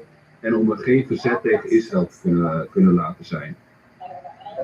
Dus dat is waarom het zo lang heeft geduurd in Syrië. En daarom ook hebben ze gezegd, Duitsland, die hoort natuurlijk bij Israël, van ga heel veel vluchtelingen opnemen. We willen dat heel veel mensen weggaan uit Syrië, want we willen Syrië klein maken, dat ze niet in opstand kunnen komen tegen Israël. Dat is de reden, mensen. Europa is eigenlijk een playground voor Israël. Dus waarom zijn er zoveel vluchtelingen uit het Midden-Oosten en andere landen die naar Europa komen? Ook voor die verdeel- en heerskaart, voor de armoedekaart, voor de mix van de people, waardoor mensen niet een identiteit hebben, geen eenheid zijn. Verschillende talen, waar ook weer niet in wordt bemiddeld dat mensen dezelfde taal spreken, toren van Babel-principe, verwarring. En dat is het uiteindelijk. Mensen kunnen wel de hele dag schreeuwen, ja, wij houden van vluchtelingen en we steunen vluchtelingen. Ja, ik ook. Maar ik kijk wel wat dieper. Wat zit erachter? Welke agenda's? Waarom moesten zoveel vluchtelingen naar Turkije komen? Waarom zoveel vluchtelingen naar Duitsland? Waarom werd Assad niet meteen gearresteerd? Denk je nou echt dat Amerika zoveel jaren nodig had om Assad te verslaan? Rot op, man. Op 1 dag kunnen zij Assad pakken. Dat konden ze op de eerste dag al doen. Het is alle playbook. Er zit een agenda in. Daesh creëren, Al-Qaeda, bewapenen, oorlog, mensen traumatiseren, mensen psychisch gestoord maken, mensen elkaar laten uitmoorden. It's all America and Israel en de deep state en de Daarom hou ik van iedereen, omdat iedereen een slachtoffer is. Ik zie iedereen in deze wereld als een slachtoffer van het satanistische top-elite en die door fallen angels worden aangestuurd, door demonen bezeten zijn en alleen maar kwaadaardigheid creëren. Niemand kan ik als vijand zien. Tuurlijk, sommige mensen kunnen zich misdragen, daar kan je aan irriteren. Maar we are all victims of this world system. Kijk, als je hier toch over begint, dat kom je vaak niet tegen. En Nederland en Amerika, die hebben ook natuurlijk die oorlog tegen Assad heel lang laten duren. En dat is... Herman, oh sorry schat, ik zag het niet. Je bent inderdaad mijn broer. Sorry, niemand verwijderen, Cooper. Nee, dat is mijn broertje. Ik zag hem ook meteen. Ik heb een tweelingbroertje en dit is één. Dat is niet echt voor aan kiezen. Maar het is veel significant van het hart. De jongen die legt steeds uit dat alles wat hij gedaan heeft correct was, maar de onderbouwing is heel slecht. Dan moet je toch toegeven dat je een enorme schade hebt berokkend aan de maatschappij. Mondkapjes 1,5 meter, avondklok, noem maar op. Nederland ging op slot tijdens COVID. En nu liggen de keuzes van toen onder een vergrootglas. De coronaverhoren. Maar hoe gaat dat tot nu toe? De coronaverhoren zijn begonnen, dus Mark Rutte, Hugo Jong worden op het matje geroepen. Hoe kijk jij terug naar de coronatijd? Een beetje depressief natuurlijk. Ja, veel thuis gezeten, ook natuurlijk tijdens mijn studie, et cetera. Dezelfde verdrietig. Ik had heimwee, eenzaamheid en donker. En dat is heel verdrietig en dat is geen mooie tijd. Toen ging wel echt belachelijk. Die van, ik vond de mondkapjes was wel, ik snapte het wel, dat was wel heel irritant. En nou, die avondklok vond ik gewoon belachelijk. En die boetes die we daarvoor kregen. Belachelijk eigenlijk. Maurice, ja, de coronaverhoren, hoe kijk je daarnaar?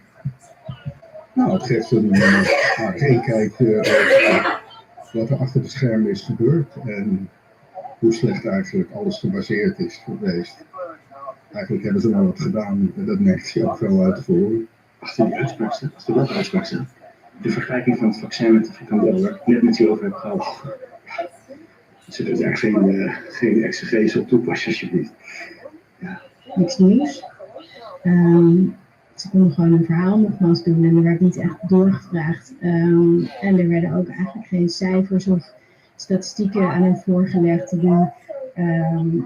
wat anders lieten zien dan wat zij daar zeiden. Als gezonde mensen moeten gaan bewijzen aan de overheid dat ze gezond zijn, daar zit mij zo eigenlijk meer. Ja, nou niet. Ik bedoel, waarom zou je moeten bewijzen dat je gezond bent? Ik laat het hierbij. Dankjewel. Vind jij de commissie te licht en vind je dat ze goed vragen stellen en doorvragen? Het is iets beter geworden, dat moet je echt toegeven. Maar er mist wel de noodzakelijke achtergrondkennis. Zeker bij mensen zoals Mark Rutte en Hugo de Jonge, die hun verhaal kan vertellen. Er is veel te weinig weerwoord. Ik heb in het begin van corona een herseninfarct gehad. Dus dat is daardoor ook wel ontstaan. Door COVID eigenlijk, ja. Want die COVID in mijn ogen pakt je onderliggende lijden. Daarvoor zijn er ook zoveel mensen overleden. Ik ben zelf heb ik 2-3 prikjes gehad. Maar ik heb 1 keer corona gehad. Ja. En had je de prikken ook genomen als er niet zo streng op werd gehandhaafd? Nee, dan had ik het niet genomen. Vind jij dat de mensen die worden opgeroepen, die destijds de beslissingen namen, reflectievermogen hebben en ook kritisch zijn? Nou, daar heb ik wel wat aan meegenomen, omdat sleutelfiguur van Dissel lijkt nog niks geleerd te hebben. Hey, dat sommetje klopt niet. En dan werkt het toch met een soort aplomb. En als je gewoon niet zoveel weet als ik voor de cijfers, denk je dat hij wel gelijk zou hebben. Ik wil het hem nog zeggen, dansen bij Jans. Ja, dat vond hij zelf ook niet zo verstandig. Je echt klaar wil zijn met die ene brief, klaar voor de zomer, klaar voor de zomer voor festivals, dansen met Jansen. Wat vond jij nou eigenlijk achteraf gezien de meest absurdistische maatregelen die ze hebben genomen, die ze zeker een tweede keer niet zouden moeten nemen? Ja, 1,5 meter in de buitenlucht. Nou zijn er geen gevolgen aan deze verhoren. Er wordt niemand ontslagen. Heeft niemand een berisping? Vind je dat er wel gevolgen zouden moeten zijn? Absoluut, ja, maar dat heeft dan een andere vorm en dat is dan rechtsgang. Dit is natuurlijk om de onderste steen boven te krijgen opgezet. Dan zouden we dat vooral moeten doen. En dat helpt natuurlijk voor het publiek, de beeldvorming in het publieke debat. Ik zou wel willen dat aan de hand van deze verhoren de onderste steen boven komt. Dan wil ik alleen tot slot zeggen dat volgens mij de democratische rechtsstaat gefaald heeft. Ik heb dat op verschillende keren onderbouwd. En ik vind het heel jammer om dat te moeten zeggen. En dat heeft hij dan bij deze toch gezegd en verzoekt de bodem om de getuigen naar buiten te leiden. Veel mensen vertrouwen de overheid niet meer sinds corona. Begrijp je dat erg? Ja, dat begrijp ik. Omdat er eigenlijk geen aanpak is geweest waarbij de hoofdrolspelers boete deden of verantwoording aflegden van de keuzes die ze maakten. Dus de jongen die legt nog steeds uit dat alles wat hij gedaan heeft terecht was, maar de onderbouwing is heel slecht. En als ze gewoon veel meer open zijn en gewoon zeggen, ja, we hebben met de middelen die we toen hadden, hebben eigenlijk een aantal verkeerde keuzes gemaakt, maar dat was wel te goede trouw, dan denk je dat veel mensen dat wel vertrouwen. Veel menselijk. Ja, dat is ook veel menselijk. Maar het is wel een gemiste kans, ondanks dat bestuurders misschien geen persoonlijk risico lopen op vervolging als schadevergoeding moeten betalen, denk ik wel dat ze verantwoordelijkheid hadden kunnen nemen, heeft dat nog niemand gedaan, door, net zoals bij de verzoeningsprocessen in Zuid-Afrika na apartheid, om vergiffenis te vragen. Van sorry, ik heb het fout gedaan. Ik heb het volk hele ernstige dingen aangedaan. Ik heb ouderen opgesloten. Ik heb nabestaanden verboden om bij de begrafenis te zijn. Ik heb scholen gesloten waardoor kinderen achterstanden hebben opgelopen. Ik heb jongeren gecriminaliseerd. Mensen die er niet zijn. Uitgebracht in de maatschappij, et cetera. Dit is zij zelfs als je achter die juridisch legitimeren daarvan staat, dan moet je toch toegeven dat je een enorme schade hebt berokkend aan de maatschappij. Ben jij dat nieuws wat door die hoofdrechter heen is gegaan en ook het nepnieuws helemaal zat? Abonneer je dan voor in ieder geval op zijn minst een ander geluid. De jongen die legt nog steeds uit dat alles wat hij gedaan heeft terecht was, maar de onderbouwing is heel slecht. Dan moet je toch toegeven dat je een enorme schade hebt berokkend aan de maatschappij. Mondkapjes 1,5 meter. avondklok, noem maar op. Nederland ging op slot tijdens COVID. En nu liggen de keuzes van toen onder een vergrootglas. De corona. Niet warm koken, maar ik heb er wel een keer bij. If your breath smells like fruit,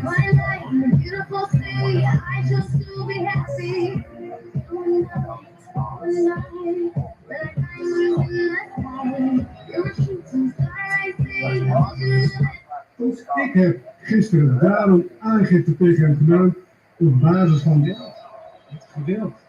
Misschien nog meer geweld op basis van basis. Niet is niet geweld. Nederland moet Palestijnen met meer geweld dan dat Israël op dit moment tegen Het geweld tegen wat? geweld. Nederland moet schietend Palestijnen tegenhouden. Met geweld, ja. Voor iedereen die dit interview niet heeft gezien van weglezer Mufiri Rudsel, de in Tel Aviv geboren Nederlandse politicus die in Den Haag openlijk oproept tot geweld tegen Palestijnen in ditzelfde interview. Hij zegt letterlijk dat er op Palestijnen geschoten moet worden als ze proberen Nederland binnen te komen als asielzoeker. Dat maximaal geweld gebruikt moet worden tegen Palestijnen. Dat deze mensen met geweld moeten worden tegengehouden. Wat letterlijk tegen de wet ingaat, aangezien de wet zegt dat vluchtelingen beschermd moeten worden. En dus niet afgeschoten. Wat letterlijk is barbaars is, wat ze al meemaken sinds 1947. Dat is geen politieke mening. Dat is letterlijk opruien tot geweld en aanzetten tot haat. Ook ik heb gisteren daarom aangifte tegen hem gedaan op basis van artikel 131 Wetboek van Strafrecht opruiing tot geweld, artikel 137b Wetboek van Strafrecht aanzetten tot haat, discriminatie en geweld tegen een bevolkingsgroep en artikel 137c Wetboek van Strafrecht groepsbelediging op basis van afkomst of nationaliteit. En binnen 10 minuten werd ik teruggebeld door de politie. Wat best bijzonder is. Er werd mij verteld dat de aangifte ontvangen was. En dat klopt ook niet. Ik heb ook een bevestiging van gehad. En dan doorgestuurd.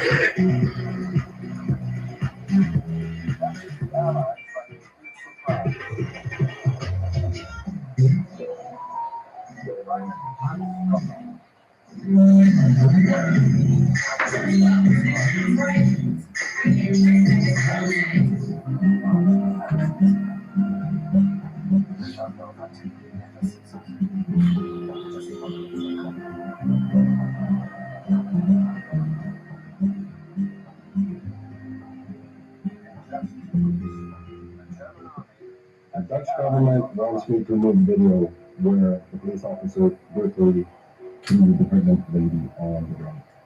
And now they're mass reporting my country shut it down. This is nuts. So I was gonna tell you about another scandal with the Dutch, right? Since the Dutch keep having this period complex and think that they're perfect.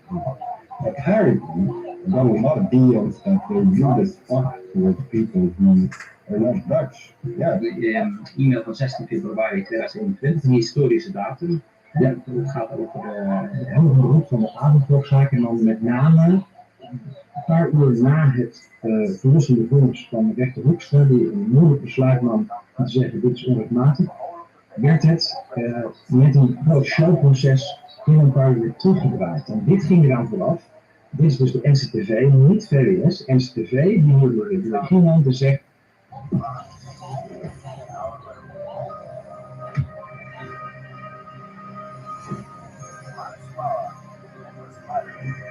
Een groep asielzoekers uit Ter Apel is vannacht opgevangen in Stadskanaal. Het gaat om een groep van 50 tot 80 mensen.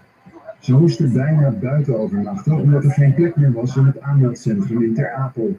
Het is al een lange tijd druk bij de opvangplek. Komt omdat er op andere plekken geen ruimte is om mensen uit Ter Apel op te vangen. Het is niet de eerste keer dat Stadskanaal mensen uit Ter Apel opvangt. In 2023 en 2024 gebeurde dit ook.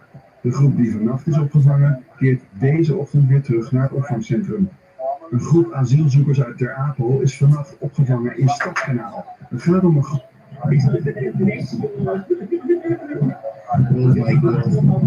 Ik blijf het toch vrij bizar.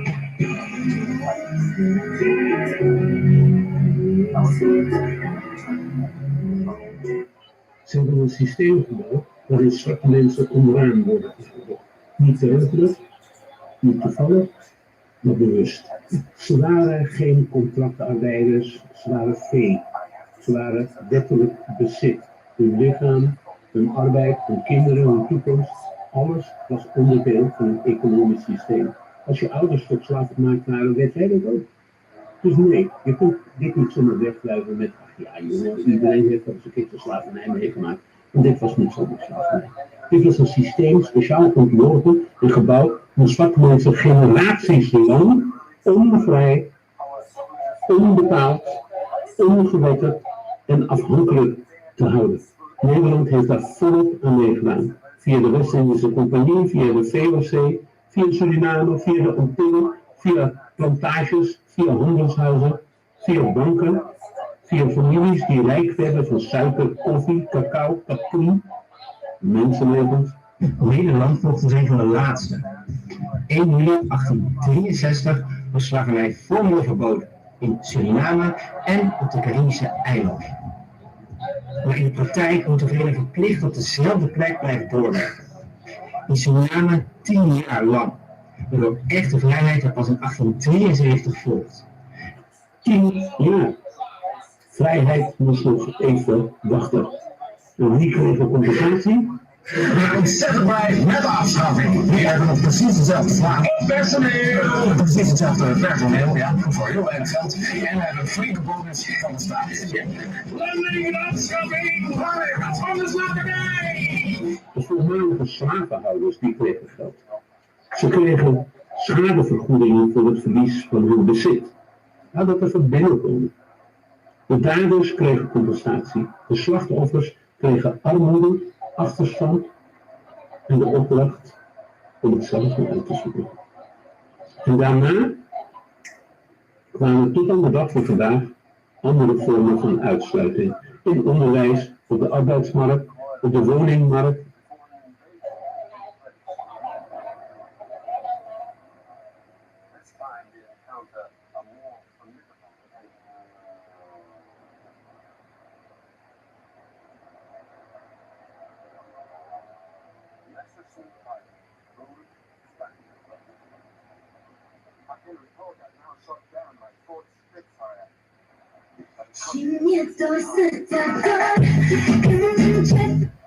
Ze hebben een systeem gebouwd waarin zwarte mensen onderaan worden gehouden. Niet per ongeluk, niet toevallig, maar bewust. Ze waren geen contractarbeiders, ze waren vee. Ze waren wettelijk bezit. Hun lichaam, hun arbeid, hun kinderen, hun toekomst, alles was onderdeel van een economisch systeem. Als je ouders tot slaaf gemaakt waren, weet jij dat ook? Dus nee, je kunt dit niet zomaar wegwuiven met, ach ja jongen, iedereen heeft wel eens een keertje slavernij meegemaakt. En dit was niet zomaar slavernij. Dit was een systeem speciaal ontworpen en gebouwd om zwarte mensen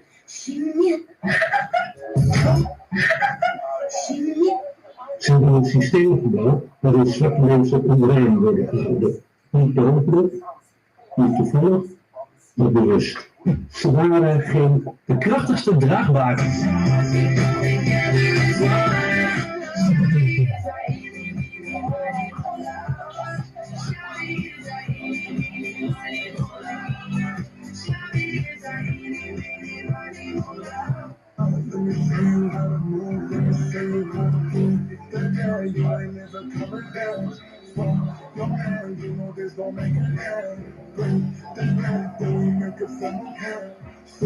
Ik wil je, blijf bij me, hou van me, ga nooit meer weg.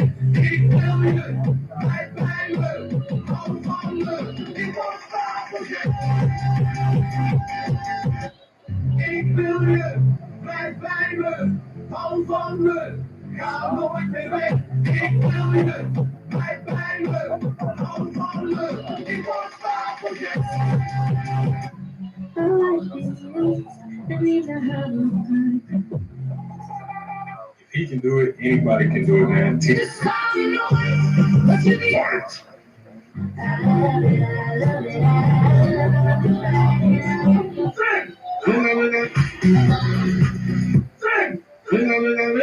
Einstein and spring, BJ, when the people redeem thing. We are in a ring thing. Go to the ring thing. I can't park a pipe and dumpling.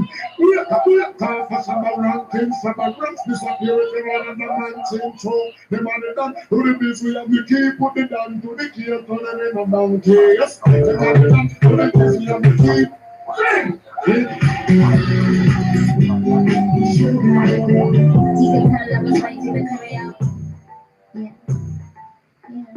Dame un grr. ¿En qué?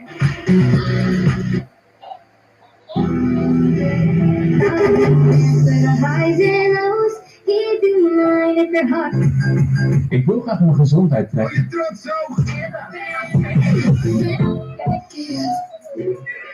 Hij heeft toch wel geld. Zeg je nou? Hij heeft toch wel geld. Je hebt nog geen geld. Hoe?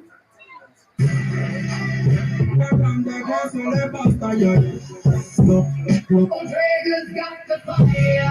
I got the storm. I feel hip-hop freezing heat. We're in the storm. Hurry up, come, Harrison.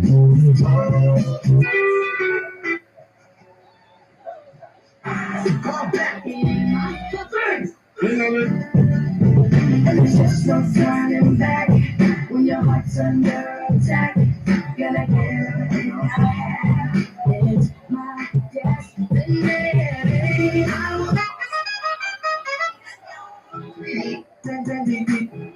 Can you call me back? Zie je die dat lekker?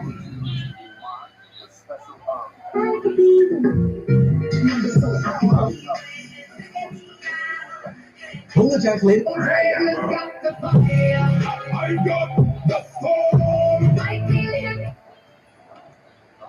Dit kabinet de armoede vergroot, de onzekerheid bij mensen laat toenemen en de ongelijkheid in Nederland ook vergroot wordt. Dus we hebben zometeen meer mensen in armoede, meer mensen in onzekerheid. Ook hun WW, die gehalveerd wordt, terwijl nu die zitten, die na 3 maanden Kamerlid meer dan 2 jaar wachtgeld krijgen. We hebben voorstellen van dit kabinet om de topinkomens bij de ambtenarij nog verder te gaan verhogen. En u vraagt om de bonussen voor bankiers verder te gaan verhogen. En u bezuinigt 10 miljard op de zorg. Op de gehandicaptenzorg, op de ouderenzorg. 1 op de 3 ouderen krijgt al niet de zorg die ze nodig hebben. Onze opa's en oma's liggen te wachten op wijkverpleging. En u gaat de huishoudelijke zorg afschaffen. Dat betekent dat mensen langer in hun luier liggen en in een nat bed. Waarom vergroot D66 de kloof in onze samenleving zo gigantisch? Met dit desastreuze beleid, dit kabinet, de armoede vergroot, de onzekerheid bij mensen laat toenemen en de ongelijkheid in Nederland ook.